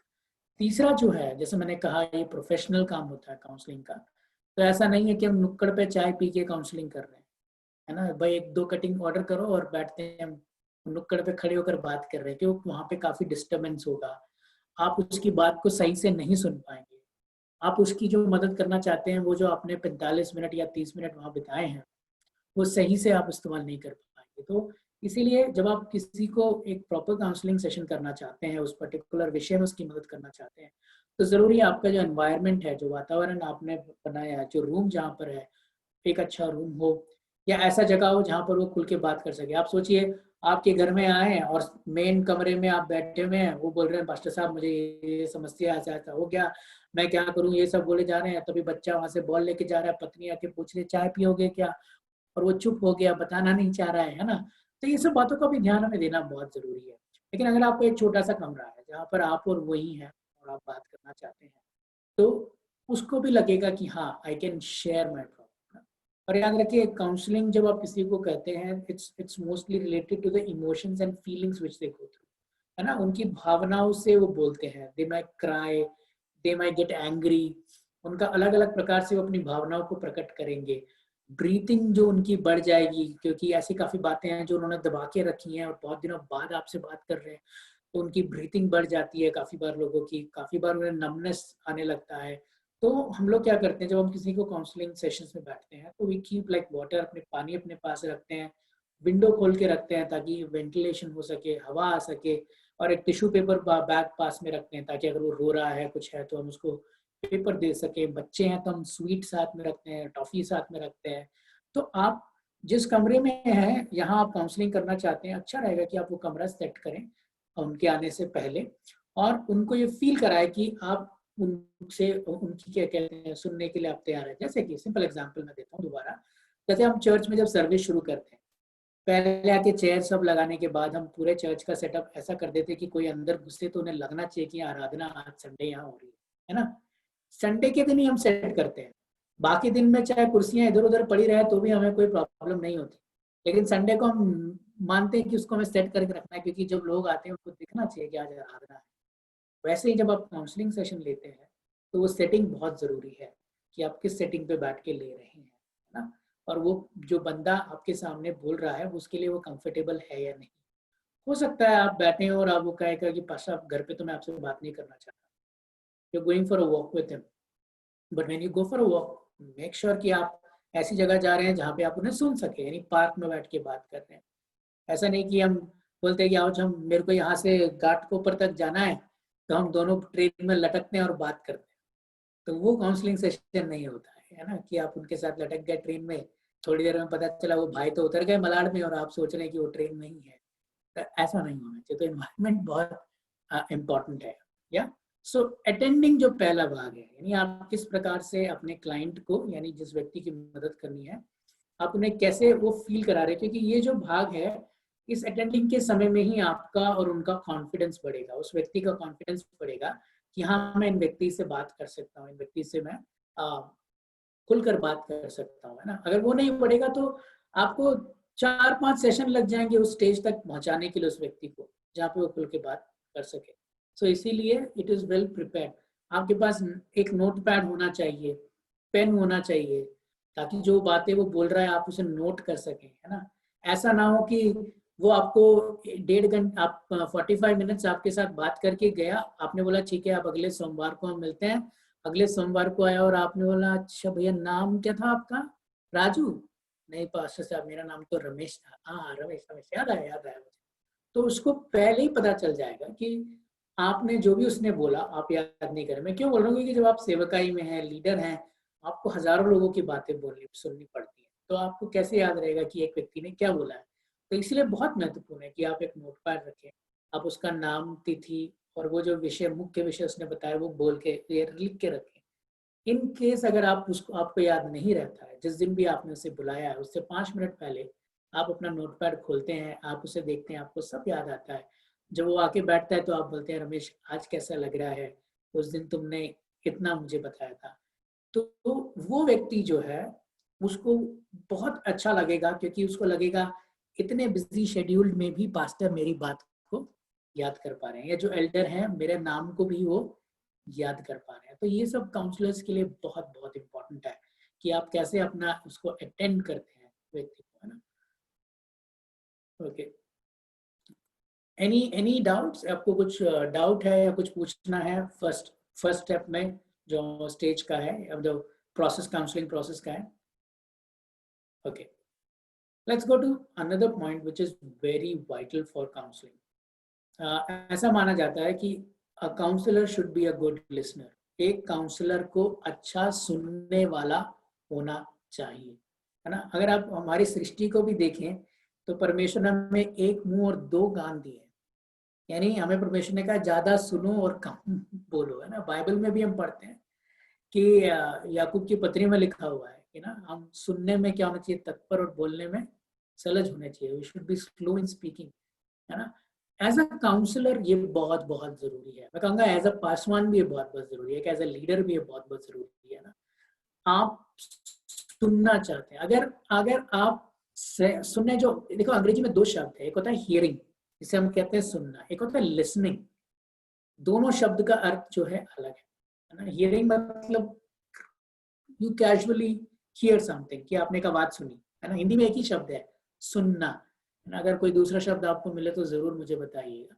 लेकिन यहाँ जो लिसनिंग शब्द है वो मतलब आप बड़े ध्यान पूर्वक उस व्यक्ति को सुनते हैं, आप समझ, जिसे हम बोलते हैं एक्टिव लिसनिंग, है ना। एक होता है पैसिव लिसनिंग, एक होता है एक्टिव लिसनिंग।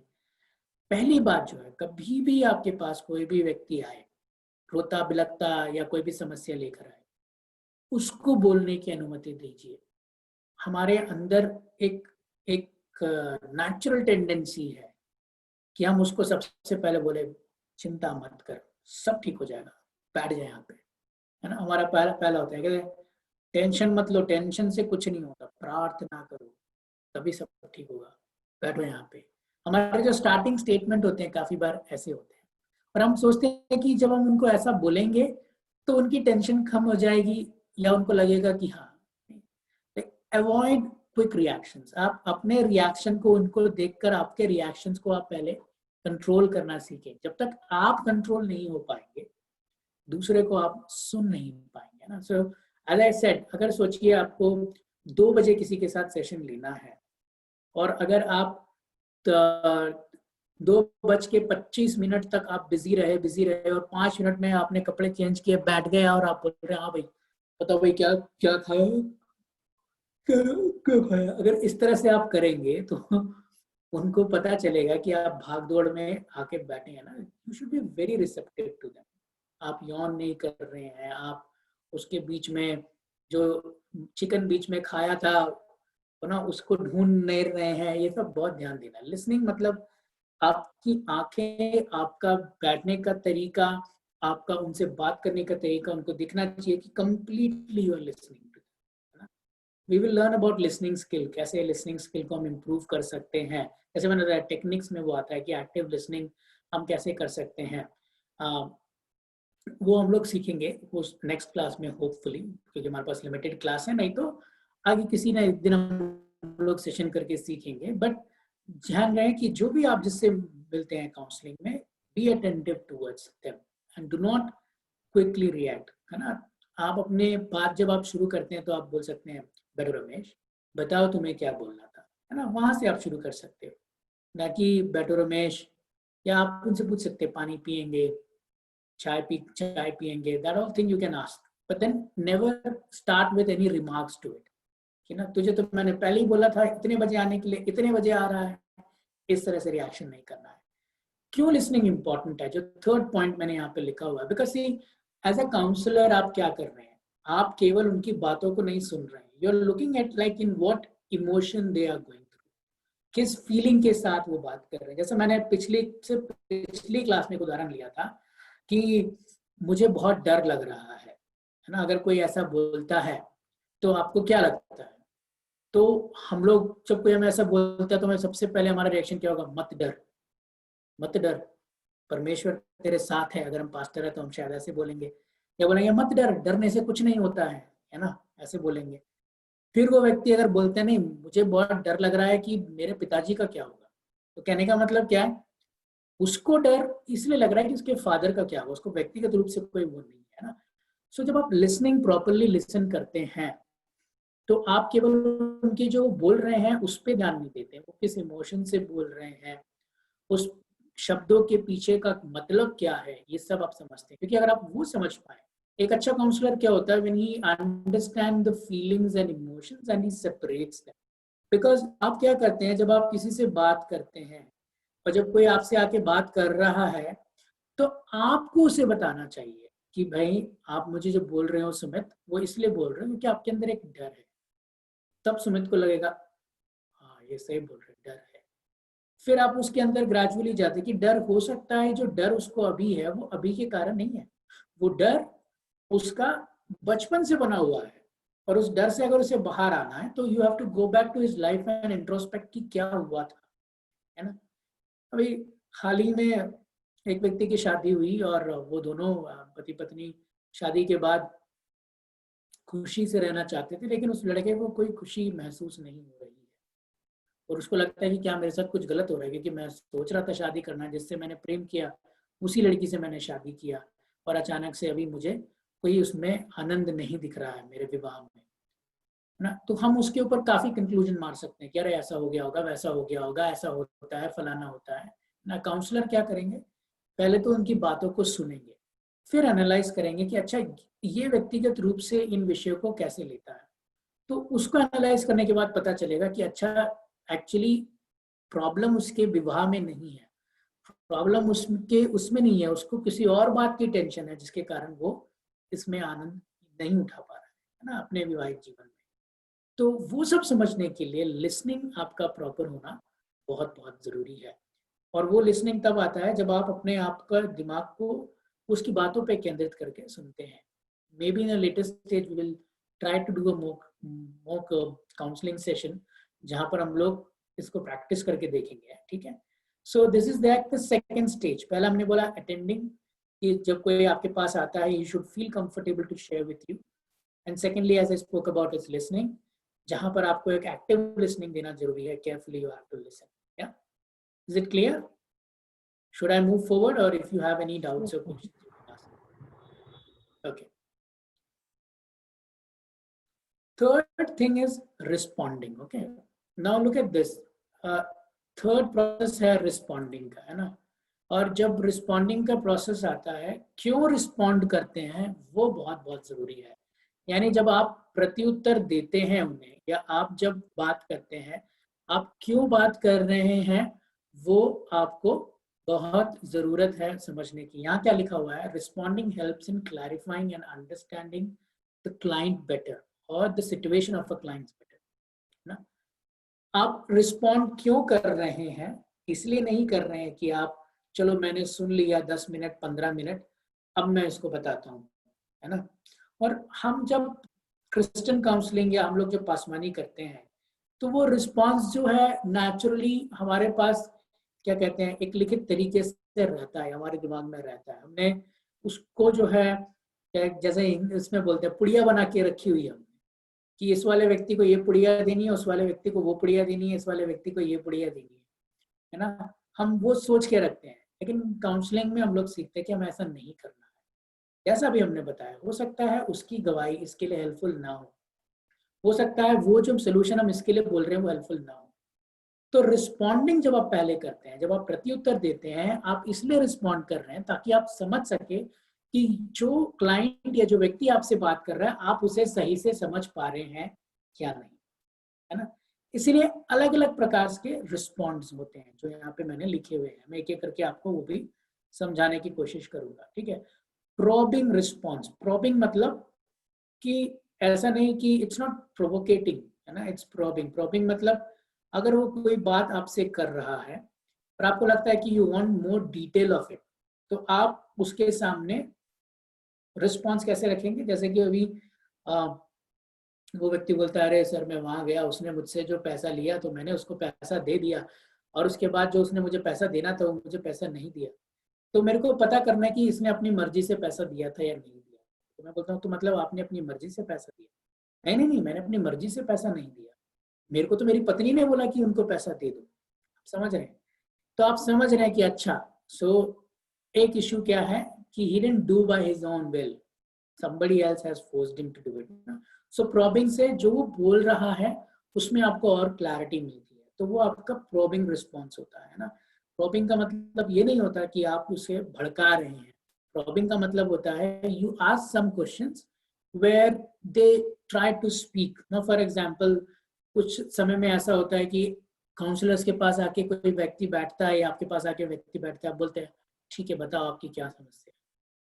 तो कहेगा मुझे ना रात को भयंकर सपने आ रहे हैं। चुप। अब आप क्या करोगे? आपको प्रश्न पूछना पड़ेगा क्योंकि आप चाहते हैं कि वो आगे भी तो बताए ना।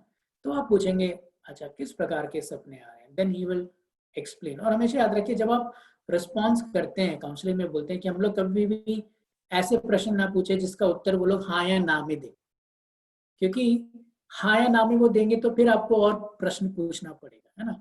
तो आप सीधा पूछ सकते हैं विस्तार में मुझे बताओ इस बारे में ना, you can explain me what you want to say, give me an illustration to it. उसके बाद मुझे आपको इसका उदाहरण दो कि ऐसा क्यों हुआ, तब आपको समस्याएं अच्छी तरह समझ में आ पाती हैं और आप उनकी बेहतर मदद कर सकते हैं। So probing is to get more information. Second मैंने इसमें लिखा हुआ है सपोर्टिव रिस्पॉन्स। सपोर्टिव रिस्पॉन्स जहां पर आप जो क्लाइंट को एक सहानुभूति दिखाते हैं जब आप उससे बात कर रहे हैं अपने रिस्पॉन्स से, है ना। और याद रखिए जब मैं कह रहा हूँ सहानुभूति तो इसका मतलब ये नहीं कि हम कहें कि हाँ हाँ हाँ वो तो सभी के साथ होता है भाई, तेरे साथ तो क्या हुआ, तो सभी के साथ होता है, ऐसा नहीं बोलना है। क्यों क्यों क्योंकि आप जब बोलते हैं सभी के साथ होता है तो आपका कहने का मतलब है कि भाई तेरी प्रॉब्लम कोई प्रॉब्लम नहीं है ना। सबके लिए उनकी प्रॉब्लम बड़ी प्रॉब्लम होती है। तो व्हेन वी से सपोर्टिव रिस्पॉन्स, तो आपको ये बोलना है कि मैं समझ पा रहा हूँ कि आप क्या कहने की कोशिश कर रहे हैं ना, I am trying to understand what you are saying.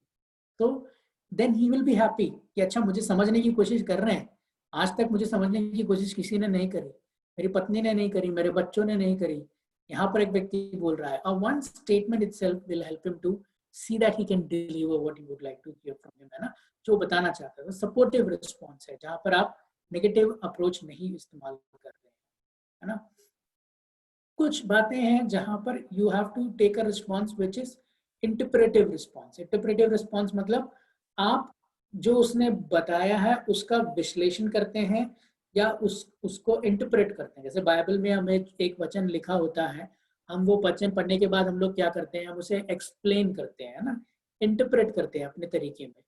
तो काफी बार होता है जब कोई आपसे बात कर रहा है, आपको बता रहा है, तो उनका कहने का मतलब आपको समझ में नहीं आया, तो आप उनको प्रत्युत्तर में बोलते हैं तो क्या आपके कहने का तात्पर्य ये है, तो कहा नहीं नहीं नहीं नहीं नहीं ऐसा वो बात नहीं है, वो नहीं, मैं आप गलत समझ रहे हैं, मैं वो नहीं कह रहा, मैं ये कह रहा हूँ। तो आपको सही डायरेक्शन में जाने में मदद मिलती है कि अच्छा ये क्या बोल रहे हैं ना। सो उसके लिए इंटरप्रेटिव रिस्पॉन्स होता है। लेकिन याद रखिए जब आप इंटरप्रेटिव रिस्पॉन्स कर रहे हैं तो ऐसा नहीं होना चाहिए कि आप जैसे नेक्स्ट जो है इवैल्यूएटिव रिस्पॉन्सेस के बारे में बात करेंगे। इंटरप्रेटिव जैसे मैंने बताया आपको कि आप कोशिश कर रहे हो उसे समझने की, तो आप बोल रहे हैं कि मैंने इसका मतलब मुझे ये समझ में आ रहा है, क्या मैं सही सोच रहा हूँ? तो बोलेगा हाँ हाँ हाँ आप सही सोच रहे हैं, यही यही मैं बोलना चाहता था, है ना। क्या होता है क्योंकि जब कोई समस्या से आता है sometimes they fall short of words, वो शब्द उनके पास नहीं हो पाते बोलने के लिए, है ना। विचार करें अगर कोई मारपीट करके किसी के डोमेस्टिक वायलेंस से कोई आपके पास आया, पति ने मारपीट करके और वो जो लेडी है आपके पास आके बात कर रही है के पास से, एक तो उसका शरीर वैसे ही दर्द कर रहा है, दूसरा उसका मन टूटा हुआ है, तीसरा वो कितना बोलेगी, है ना। तो शायद वो जो बोल रही होगी वो भी सही नहीं बोल रही होगी। तो इसलिए बहुत जरूरत है कि आप ध्यान से सुने and try to put in a way that जो वो बोल रहे हैं आप समझ पा रहे हैं। वैल्यूएटिव रिस्पॉन्स उसके बाद जो लिखा हुआ है कि आप उसका निष्कर्ष क्या निकालते हैं, यानी क्या इवैल्यूएट कर रहे हैं। अब ये इवैल्यूएटिव का मतलब नहीं है ना, इवैल्यूएटिव का मतलब ये भी नहीं है कि उसने आपसे कुछ बातें कही और 10 मिनट में आपने बोला बस बस बस, आप मुझसे बात करने की जरूरत नहीं, मैं बताता हूँ तुम्हारी समस्या क्या है। देखो, ये हुआ कि तुम्हारे पास जो 10 रुपए थे वो तुमने अपने बच्चों को दिए और बच्चों ने जाके उसे खर्च कर दिए। तुम पैसे देना चाहते ही नहीं उन्हें, तुम पैसे रख के करोगे क्या? आजकल के बच्चों को पैसे दे देने चाहिए।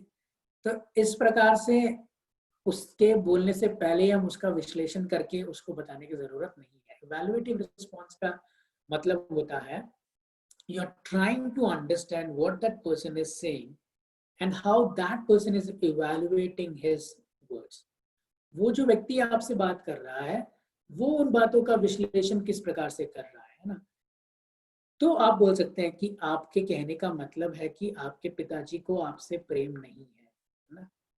तो वो कहेंगे हाँ, तो आप ये कह रहे हैं, यू नेवर से दैट मैं कह रहा हूँ, है ना।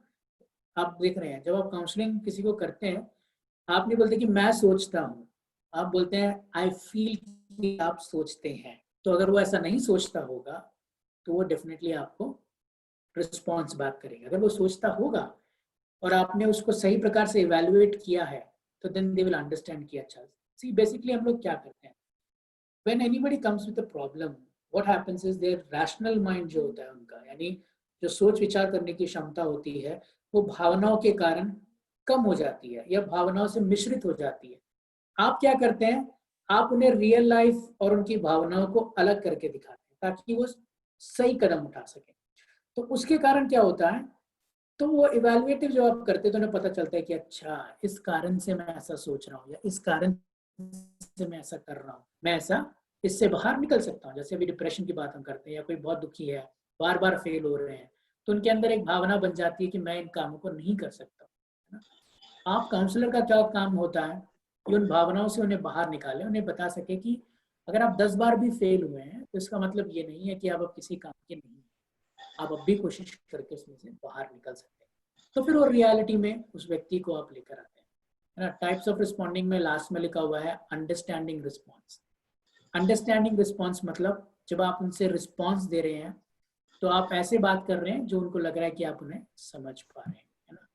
तो आप बोल सकते हैं मैं ये समझ पा रहा हूँ कि आपने जो काम किया था वो आपको जायज लगता है, you validate what you did. So then they will say yes yes yes pastor साहब आप सही कह रहे हैं ना, मेरे को तो सही लगा मगर फिर वो हो गया, ये हो गया, है ना। And then remember this, people have when they come to talk to you they have multiple things to speak.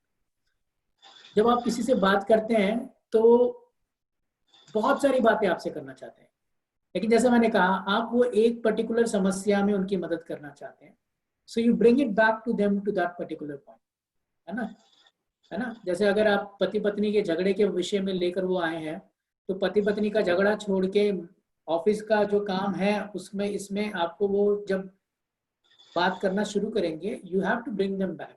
आप बोल सकते हैं भाई आज आपका जो घर में जो विषय हुआ हम उसके बारे में बात करते हैं, फिर कभी हम लोग आपके जो ऑफिस में विषय चल रहा है उसके बारे में बात करेंगे। उससे क्या होगा, आपको भी मदद मिलेगी क्योंकि आप उस व्यक्तिगत विषय में आप उसको मदद कर सकते हैं। उस व्यक्ति को भी समझ में आएगा कि मुझे सब कुछ मिला के सोचने की जरूरत नहीं है, क्योंकि इसका काफी बार हमारा ब्रेन यही काम करता है। Whenever any incident happens in our life which is a crisis situation, it interconnects with whatever has happened in our life in a crisis situation. हमारे जीवन में जो भी संकट काल में हुआ है, एक बार जो हुआ है वो सबसे जोड़ देता है ना। सिन का इफेक्ट भी वैसा ही है, पाप का इफेक्ट भी वैसा ही है। जब हम पाप करते हैं और जब प्रभु से क्षमा मांगते हैं, प्रभु क्षमा करता है, फिर पाप करते हैं, तो जितने भी हमने पाप किए हैं विश्वास में आने से पहले बाद में आगे पीछे सब हमारे आंखों के सामने आ जाता है और हमें लगता है कि अब हम इससे छुटकारा पा नहीं सकते, है ना। It's again it's a simpler way in any emotions when it covers to understand. So responding का मतलब याद रखिए, आप उन्हें वहां पे कोई डिसीजन नहीं दे रहे हैं, एडवाइस नहीं दे रहे हैं, you are responding to get more clarification on what the client is speaking to you and to understand his situation better. Yeah, is it clear? Yes, sir. Pastor, Yeah. I just wanted to ask you that Sure. when you have a counseling session with someone, you said you need to have a time span with them. Yeah. But in that time span, when we have, they take us, like for example, a person comes and he starts on a particular topic A, and then he goes right up till Z, and then it goes round. So in this situation, how do we actually come to know what is the root cause, or sorry, what is he wanting to actually say and what he's actually saying? So he mixes all the past, then he will go to, then that person he or she goes to different aspects. So even if you introspect him, or even if you cut and try to ask him, try to go to the root of it, but it goes back. So in this session, how would you give us a example? How would you help us to get to know it much better? If you could throw some light. Thanks for asking that. So usually when you start your session, as I said, that the first process is what? Attending. It's called rapport building session. So in Okay. the first session is somewhere where they come and pour out everything. Yes. Okay. It's the first session where they usually talk and you just listen to them to try to understand more and all. Then once that first session happens, then in the next session, you try to bring them to or narrow down to one particular issue. है ना? अभी जैसे मैं भी अगर किसी counsellor के पास जाता हूँ, आई मे नॉट हैव, मेरे को पता नहीं होगा कि मुझे क्या क्या बात करनी है, क्या मेरी समस्या है, क्या नहीं है. मैं एक्चुअली जब आप इमोशनली चार्ज होते हैं, कोई भी व्यक्ति इमोशनली चार्ज होता है, they just want a person who can listen. वो एक पानी का फ्लश की तरह सब कुछ निकाल के बाहर डाल देते हैं. Yes. तो पहला सेशन जो हमारा है, mostly that rapport building session में, you will not able to figure out की प्रॉब्लम क्या है. Okay, in most of session, but that is the time where you allowing him to ventilate everything. No, आप उसको मदद करते हैं कि वो सब कुछ बोल दे. उसके बाद जब नेक्स्ट सेशन में आप उसके साथ बैठते हैं, है ना, तब आप उससे बोलते हैं कि सुमित, तुमने मुझे उस दिन ये सब बातें करी, आप मुझे बताइए कि हम कौन सी बात से शुरू करें जहां पर आपको मदद प्राइमरली चाहिए.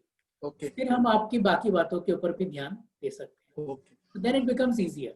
तो कहता है सर, मेरे नौकरी के ऊपर जो बात करी थी मैंने, I want to discuss. So we bring it to that. और ये जो मैं आपको स्टेजेस बता रहा हूँ, ये कभी भी एक काउंसलिंग में खत्म होने वाले स्टेजेस नहीं है ना. वो सेशंस में हो सकता है एक बार आप किसी से बात कर रहे हैं, maybe in 35 minutes in 2 stage itself, like 2 बार काउंसलिंग, 2 सेशंस लेने के बाद ही वो लोग रिसॉल्व हो गए, because it was matter which was clear to that person also कि मुझको क्या करना है. But he just wanted to talk. वो चाहता था किसी से वो बात करे और इस बात को क्लियर कर सके. So it might, but then there are things which may take long process of counselling, है ना. बट देन ये भी बहुत जरूरी है कि ऐसा नहीं होना चाहिए कि पहले में आपने अटेंड किया, रैपो बिल्ड किया, दूसरी बार वो आ गए और आप फिर सारी बातें बैठ के सुन रहे हैं. आप समझ रहे हैं, आपने पहले सेशन में अगर नोट डाउन करके नहीं रखा, तो डेफिनेटली दूसरे में आप लोग को क्या करना पड़ेगा, फिर सारा सुनना पड़ेगा. So as a counsellor you should set up कि when I am going to talk, this is what I am going to talk.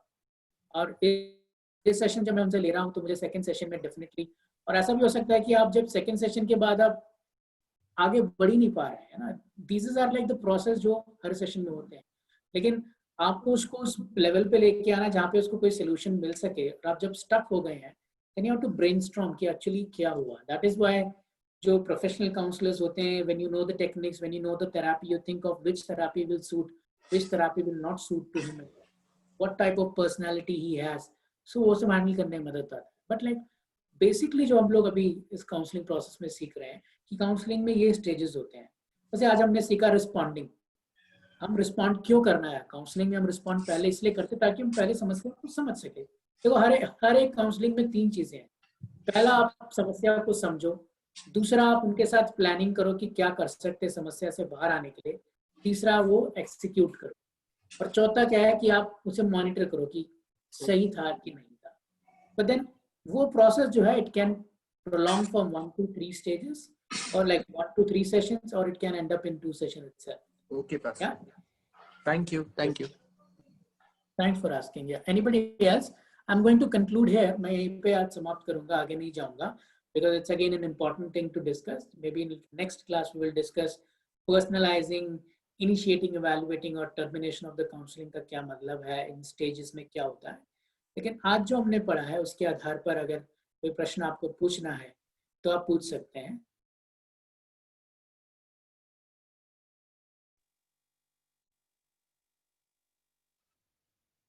Praise the Lord sir.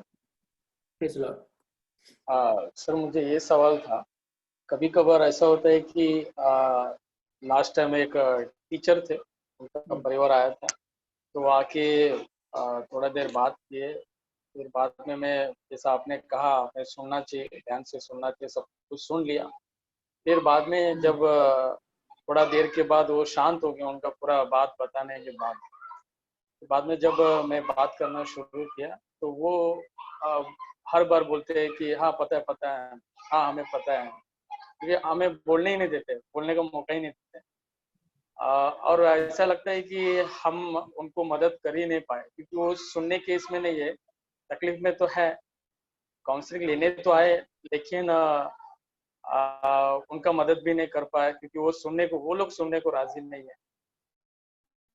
चीजों में हम कैसा उनका मदद कर सकते हैं, या हमारे अंदर या मुझ में कुछ और कुछ करना है, कुछ चेंजेस में काउंसलिंग में कैसा है?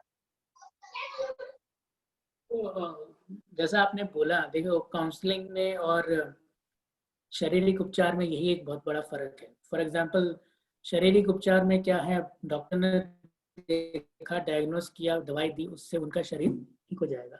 मानसिक उपचार में या जो हम लोग काउंसलिंग की बात कर रहे हैं, अगर वो व्यक्ति तैयार नहीं है उस बदलाव के लिए, या वो तैयार नहीं है कि जो हम उनको सोल्यूशन की ओर लेके जाएं, वो उन बातों को रिसीव करने के लिए, तो ये बहुत डिफिकल्ट है ना। एक बात तो पहला, जैसे मैंने उसने बताया था सेशन में, कि क्लाइंट का एक वो रहना चाहिए कि हाँ मुझे मदद चाहिए। दूसरा, जैसा भी आपने बताया, उन व्यक्ति विशेष को मदद तो चाहिए, लेकिन उनके पास पहले से ही नोशन है कि भाई मुझे कोई मदद नहीं कर सकता, दूसरा जो मैंने सोचा वैसा ही होना है। ज्यादातर यही एक माइंडसेट हमारा रहता है। उस माइंडसेट से बाहर लाने के लिए, जैसा मैंने कहा, पहले सेशन में हो सकता है वो आपकी बात को ना माने, और काफी बार यही होता है हमारे साथ कि हम वो 40 मिनट के अंदर ही उनको कोई ना कोई सलाह देने की हम कोशिश करते हैं, या 40 मिनट के अंदर ही हम चाहते हैं कि उनको कुछ ना कुछ सुझाव दे सके। मैं ये कहूँगा कि आप जब वो पहली बार व्यक्ति आए, टीचर कोई भी आए, आपने उनसे बात करी, आपने उनका देखा, आपको पता चला कि ये व्यक्ति जो है वो कुछ सुनने वाला नहीं है ना, तो आप उनसे बोल सकते हैं कि अच्छा लगा आपसे बात करके, आशा करता हूँ आपको भी अच्छा लगा। हाँ मुझे अच्छा लगा, कोई बढ़िया था, अच्छा लगा ना। तो अगर आप चाहते तो हम फिर से बैठ सकते हैं और इस तारीख को हम लोग बात करते हैं करके। क्या होगा ना कि आने वाले टाइम पर आपका कंट्रोल उसके ऊपर, और जब आप एनालाइज करेंगे तो आपको पता चलेगा कि इस व्यक्ति से मुझे अब कैसे बात करनी है, क्योंकि आपको उसका कैरेक्टर समझ में आ गया, आपको थोड़ा समझ में आया कि ये किसी बातों को मानने के लिए नहीं है। So then you put it in a situation where he has to listen. For example, अगर वो सच में बदलाव चाहता है, then you have to say that कि मैं जो बोलने जा रहा हूँ, हो सकता है आपने वो सुना हो सकता है आपको पता हो, लेकिन हम दोनों इस बारे में विचार करेंगे। Then you try to dig more deeper into it. आप उनको, और जब आप समझना शुरू करेंगे तभी उनको पता चलेगा कि हाँ जो ये बोल रहे हैं उसका सेंस बनता है और ये सुधार मेरे अंदर लाना है। पहले सेशन में ज्यादातर ऐसा ही होता है ना, कि जब आप उनसे बात करते हैं, जो भी व्यक्ति आपके सामने आता है, बिकॉज एवरीवन हैज, उनका सबका एक सेल्फ होता है, अपना एक वो रहता है, उससे नीचे नहीं आना चाहते तो भाई मुझे भी कुछ पता है ना? तो आप उन्हें अलाउ करें, ठीक है आप जैसे हैं आप सही हैं, बट देन जब आपका वो रिलेशनशिप बिल्डअप हो जाता है, then it is easy to change person, it is easy to understand, है ना। जब आप किसी के घर विजिट करते हैं, मैं शायद लंबा आंसर दे रहा हूँ मगर मैं बताना चाहता हूँ, जब आप नए नए किसी के घर विजिट करते हैं, उनको पहले उसमें बोलते हैं कि अरे क्या रखना है, प्रभु में क्या रखा हुआ है, इसमें क्या है, आत्मिक जीवन में क्या है क्या है क्या है, आप उसके कारण विजिट बंद नहीं करते, आप दोबारा विजिट करते हैं। तीसरी बार जब आप विजिट करते हैं तो ऐसा माहौल वहां सेट हो जाता है जहाँ पे वो घुटने में आ जाते हैं, कहते हैं कि हमें भी प्रभु की जरूरत है ना। तो वही काउंसलिंग सेशन में भी होता है, like first you allow the person to speak, आप उन्हें अलाउ करते हैं, you understand in what background he comes for, and then you speak to him, है ना। और जब हम इसको मसीह स्तर में बात कर रहे हैं तो याद रखिए हम अकेले नहीं है काउंसलिंग में, तो स्पिरिट इज विद अस, है ना, प्रभु की आत्मा हमारे साथ है, हमारी अगुवाई करती है। बट देन हमेशा याद रखिए कि एक ही सेशन के अंदर उसका सोल्यूशन निकालना, वो चाहता है, जो भी व्यक्ति आपके पास आएगा वो चाहता है कि 5 मिनट में पास्टर साहब मुझे कुछ बता दे और मैं ठीक हो जाऊं, लेकिन उसको भी समझाना है कि ऐसा नहीं है ना, कि 5 मिनट में। डेफिनेटली हम प्रार्थना करें, प्रभु अपना चमत्कार करे, उसमें हम कोई लिमिटेशन नहीं लगा सकते हैं, प्रभु चाहे तो एक को 1 मिनट में भी बदल सकता है, but then when we handle to the person, he also should understand, है ना।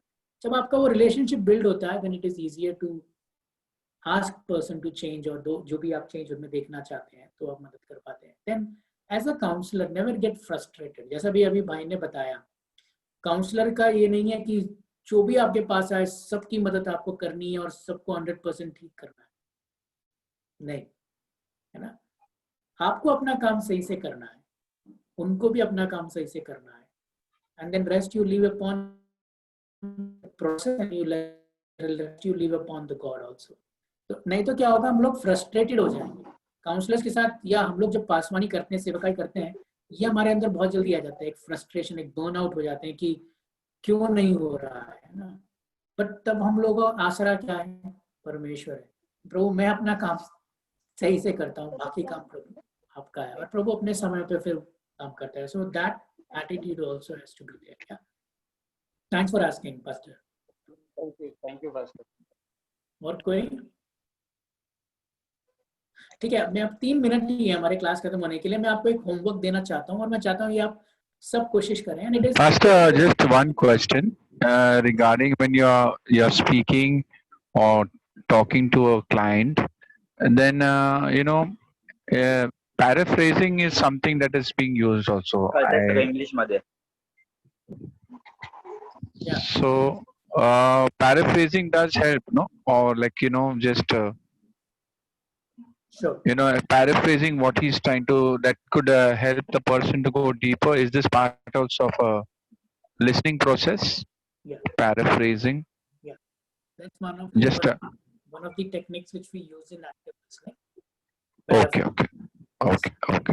So hopefully, like when we learn more about listening, we can talk. So paraphrasing, Noel भाई ने बोला कि जो व्यक्ति बोल रहा है उसको जो उसने बोला है उसको 2-3 शब्दों में एक पैराग्राफ के तरीके से, या उसको ही जो उसने बोला है वही अलग शब्दों में उसको बताना सही रहता है या नहीं रहता है। वो जैसे मैंने बताया, रिस्पॉन्डिंग में भी वो कर सकते हैं, लिसनिंग में भी वो एक क्रिया है जहां पर आप पैराफ्रेज करते हैं जो उन्होंने बोला है, ताकि आप उन्हें फिर से उसी ट्रैक पे ला सके जिस विषय के ऊपर वो बात कर रहे हैं। जैसा भी बताया हमने, वो व्यक्ति 1000 बात बोलेगा लेकिन आप उन्हें फिर बोलते हैं ताकि आपको क्लैरिटी मिल सके कि उन्होंने जो बोला है वो सही बोला है या नहीं। It's one of the techniques under listening, but you can use also in responding. देखिए, जो या साथ लिखे हुए हैं, ऐसा नहीं है कि ये साथ में ही आपको निर्भर रहना है। ये तो प्रोसेस मैंने आपको बताया है कि इस तरह से प्रोसेस होता है जब काउंसलिंग होता है ना।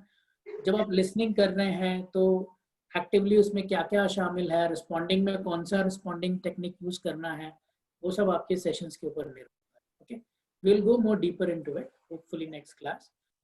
लेकिन आपका जो एक होमवर्क है वो ये है, किसी भी व्यक्ति से, है ना, आपके घर में कोई भी जन हो या चर्च में कोई भी जन हो, जैसा मैंने कहा, एक सेशन की तरह से आप 40 मिनट उनके साथ टाइम बिताएं। उनसे बोले कि आप उनकी मदद करना चाहते हैं कोई भी एक विषय में, है ना। आप जो उनसे बात करते हैं, जो उन्होंने बोला है उसको नोट डाउन करें, ठीक है, कि वो 40 मिनट में उन्होंने आपसे क्या बोला उसको संक्षिप्त में लिख लें, आपने उन्हें क्या उत्तर दिया वो भी संक्षिप्त में लिख लें, ठीक है। ये आपका होमवर्क है। जैसे कि फॉर एग्जांपल कुछ भी हो सकता है, जैसे आपकी पत्नी का ही कोई विषय है, आप बोलते हैं आज तू मेरे साथ बैठ, मुझे ये होमवर्क मिला है, मुझे करना है, कोई भी अपना एक विषय मेरे साथ तू बांट और मैं उसको सुनना चाहूंगा। तो कितने मिनट? 40 मिनट आपको बैठना है, या 20 मिनट्स ले लिए, 40 मिनट ज़्यादा हो जाएगा आपके लिए। 20 मिनट आप सुने उनको, और उस 20 मिनट में आपने क्या रिस्पॉन्स दिया वो भी आप एक नोट में लिखेंगे। और ये सीरियस आपका होमवर्क है, और वो जो है आपको मुझे व्हाट्सएप में भेजना भी है आपके नाम के साथ। मैं इंश्योर करूँगा कि पास्टर सैम जो है इस बात का ध्यान रखें। तो हम लोग अपने जो ग्रुप में हैं उस ग्रुप में, आप ग्रुप में ना डाल के, मेरा नंबर ग्रुप में है, आप व्यक्तिगत रूप से मुझे डाल सकते हैं, ठीक है। तो आप अगली क्लास से पहले, मैं चाहूँगा कि इसी हफ्ते में, हो सकता है कल या परसों में ही आप लोग करें, ताकि जो आपने सीखा है थोड़ा आपको याद रहे। So it is very clear, कोई भी एक समस्या उनकी लेकर उनसे बात करनी है। आप जब मेरे को भेज रहे हैं, आप नाम मेंशन मत करें, आप बस ये उसका जेंडर मेंशन करें कि वो स्त्री से, पुरुष से आपने बात करी, उम्र क्या थी वो भी लिख दीजिए, और आपने क्या बात करी, उन्होंने क्या बोला, एक पैराग्राफ में, है ना, कि उन्होंने ये इस विषय के बारे में बात करी थी, मैंने उनको ये बताया। तो ये आपको लिखकर मुझे भेजना है। Is it clear? सबको क्लियर है? या okay. And then next class we will continue with our Yes. this session. Yes. कोई कुछ बोल रहा है? Yes Okay, next pastor, class. Yes praise Lord pastor, मेरा एक सवाल है। बोलिए. हाँ, चर्च में ऐसे कुछ लोग आते हैं जो एडिक्शन में पड़े हुए हैं और उनकी फैमिली अच्छी है, जैसे वाइफ ठीक है, विश्वास में सब कुछ ठीक है, लेकिन हस्बैंड जैसे शराब पीते हैं या किसी नशे में है, ऐसे ऐसे लोग हैं। तो जब उनसे हम बात करते हैं, जब उनके साथ ऐसा कोई प्रभु के विषय को लेके बैठते हैं, तो जब भी ऐसी बातें होती है तो उनके अंदर जो भावना दोष होता है खुद के लिए कि मतलब आप सब लोग कितने अच्छे हैं, चर्च के लोग, आप लोग एकदम बहुत अच्छे प्रभु में लोग हैं और मैं ही उस योग्य नहीं हूँ या मैं उस संगति की योग्य नहीं हूँ कि मैं उसमें आ सकूं। तो वो ऐसे दोष भावना से भरे हुए लोग हैं कुछ, जैसे जो नशे में लोग रहते हैं, वैसे ऐसे कुछ लोगों से हम मिलते हैं। तो उन लोगों के लिए मतलब उन लोगों के साथ काउंसलिंग करना बहुत मुश्किल होता है क्योंकि वो खुद ही संगति से दूर भागते हैं। ऐसे लोगों के साथ कैसे काउंसलिंग किया जाए जो हम मतलब हमारे संगति से दूर, खुद ही दूर रहते हैं और हम जब भी मिलना मेल मिलाप करना चाहते हैं साथ में, चाहे हाउस प्रेयर हो कुछ भी हो, तो उसके लिए आप कुछ बताएंगे? श्योर ना, एक बात जैसा आपने बोला, एडिक्शन जो है वो हाँ अगर आप देखेंगे तो वो बीमारी है, ठीक है ना। जी चाहे जो शराब पीने की लत हो, तंबाकू खाने की लत हो, सिगरेट जी पीने की लत हो, तो जी उसका जो ट्रीटमेंट है, जो प्रॉपर ट्रीटमेंट है, उसके लिए रिहैबिलिटेशन सेंटर्स हैं, दवाइयाँ हैं जो डॉक्टर प्रिस्क्राइब करते हैं ताकि उसमें से वो बाहर आ सके। जी आप जो काउंसलिंग का हम लोगों की तरफ से हम क्या मदद कर सकते हैं एज ए काउंसलर, है ना। काउंसलर्स का क्या भी, जो एडिक्शन में होते हैं उनका क्या हिसाब रहता है कि जब वो नशे में नहीं है तब उनके अंदर दोष भावना रहती है, ठीक है। जब वो टाइम आता है उनको पीने का, खाने का, तो सब भूलकर वो उसमें, क्योंकि एडिक्टेड है उससे, तो बाहर निकलने में उनको टाइम लगता है। तो चर्च कर सकती है कि यानी कि उनको वो जैसे हैं वैसा आप उन्हें एक्सेप्ट करते हैं, यानी कि जब दुनिया जब सब उन्हें दोषी ठहराती है, कोसती है, पीटती है, डांटती है, तो उस समय जैसे उन्होंने बोला कि आप अच्छे लोग हैं, उसका मतलब आपने जब उनसे बात करी तो उनको लगा कि ये दूसरों की तरह मुझे नहीं देख रहे हैं, वो एक अच्छा काम है एज ए काउंसलर या एज ए व्यक्ति है। और दूसरा जो है, उनको किस तरह से मदद कर सके, ये व्यक्ति टू व्यक्ति डिपेंड करता है ना। डेफिनेटली प्रार्थना और हमारे आत्मिक कार्य को हम लोग कर सकते हैं जिनसे उन्हें छुटकारा मिले।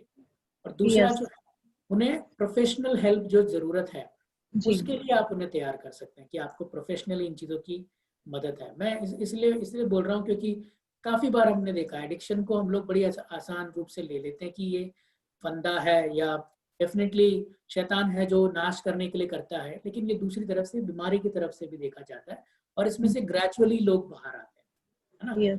और कुछ लोग जो है डेफिनेटली अगर चमत्कार होना है तो होता है, वो उसमें कोई वो नहीं है, लेकिन इन लोगों के साथ बने रहना और उन्हें स्वीकृत करना, क्योंकि अगर उनको पता है कि वो गलत कर रहे हैं तो उसका एहसास उन्हें है, उस एहसास में से उन्हें बाहर लाना, उनमें से छुड़ाने के लिए being available and acceptance is something जो आप कर रहे हैं वो अच्छा है। बाकी जो है डेफिनेटली उन्हें प्रोफेशनल हेल्प के लिए अगर आप गाइड कर सकते हैं कि आप ऐसे नशा मुक्ति केंद्र में जा सकते हैं या इस प्रकार से आपको करके देखना है तो आप कर सकते हैं, क्योंकि जो नशा अचानक से छोड़ जाते हैं उनके ऊपर रिपल इफेक्ट भी होता है कि जो उस पर्टिकुलर टाइम में उनके हाथ कांपने ऐसा कुछ है। तो हम लोग एज अ काउंसलर या आप लोग जो है प्रोफेशनली हम उन बातों को हैंडल करने के लिए ट्रेंड नहीं है। हम लोग प्रार्थना जरूर कर सकते हैं उनके परिवार को, हाँ उनके परिवार को आप मदद दे सकते हैं, है ना, क्योंकि परिवार जो है उनसे वैसे ही दुखी है, तो उनका परिवार जो है वो हमेशा एक मदद के तत्पर में रहता है। तो there where you can provide your more help and for the addicted person definitely they require professional help for that too. Yeah. Yes. Thank you, Pastor. Thank you, Reena. आप लोग के और भी सवाल हो तो आप मुझे पर्सनली टेक्स्ट करके पूछ सकते हैं। I will be happy to help you out, है ना, क्योंकि जितनी हमें ज़्यादा जानकारी हो हम उस तरह से लोगों की मदद कर सकते हैं। मेरे पास समय नहीं है, नहीं तो एक और अच्छा उदाहरण मैं देता कि एक पास्टर ने कैसे शराब पीने वाले व्यक्ति को हैंडल किया था। होपफुली नेक्स्ट क्लास में मैं बताऊंगा, क्योंकि हमें नहीं करना चाहिए। तो अभी हम प्रार्थना करके समाप्त करेंगे। 8:36 हो चुका है, time is already over. Will pray and conclude. Can I request Pastor Selvam. या पास्टर साहब आप प्रार्थना करेंगे? यस खुदा यीशु मसीह, हम धन्यवाद करते हैं प्रभु जी, आपके नाम की महिमा हो प्रभु यीशु मसीह। खुदा परमेश्वर, आज की क्लास में परमेश्वर आपकी आत्मा के द्वारा प्रभु यीशु मसीह आपने अगुवाई किया, इसके लिए धन्यवाद करते राजा। खुदा परमेश्वर राजा, जो पासवान को प्रभु जी आपने प्रभु आप उनके द्वारा हमसे बातें किया, हमारे मानसिकता के बारे में, हमारे हृदय के बारे में, सोच के बारे में, हर एक बातों को परमेश्वर मसीहत में हम एक दूसरे के कैसे मदद कर सकते हैं, एक दूसरे के कैसे उन्नति के कारण बन सकते हैं। प्रभु यीशु मसीह आपने इन सारी बातों को परमेश्वर हमारे जीवन में भलाई के लिए इस समय में हमें सिखाया, इसके लिए धन्यवाद करते हैं। प्रभु यीशु मसीह जिनके द्वारा सिखाया, उस बाजवान को भी, उनके परिवार को भी, उनके हर एक जरूरत को परमेश्वर तेरे सामने रखते हैं। आप आशीष करो भगवंत करो प्रभु यीशु मसीह, उनकी सेवकाई को भी आप आशीष करें। प्रभु यीशु मसीह के नाम से सुने हुए सारे लोगों को आप आशीष करें। प्रभु यीशु के नाम से प्रार्थना करते हैं हमारे अच्छे पिता, आमीन। आमीन।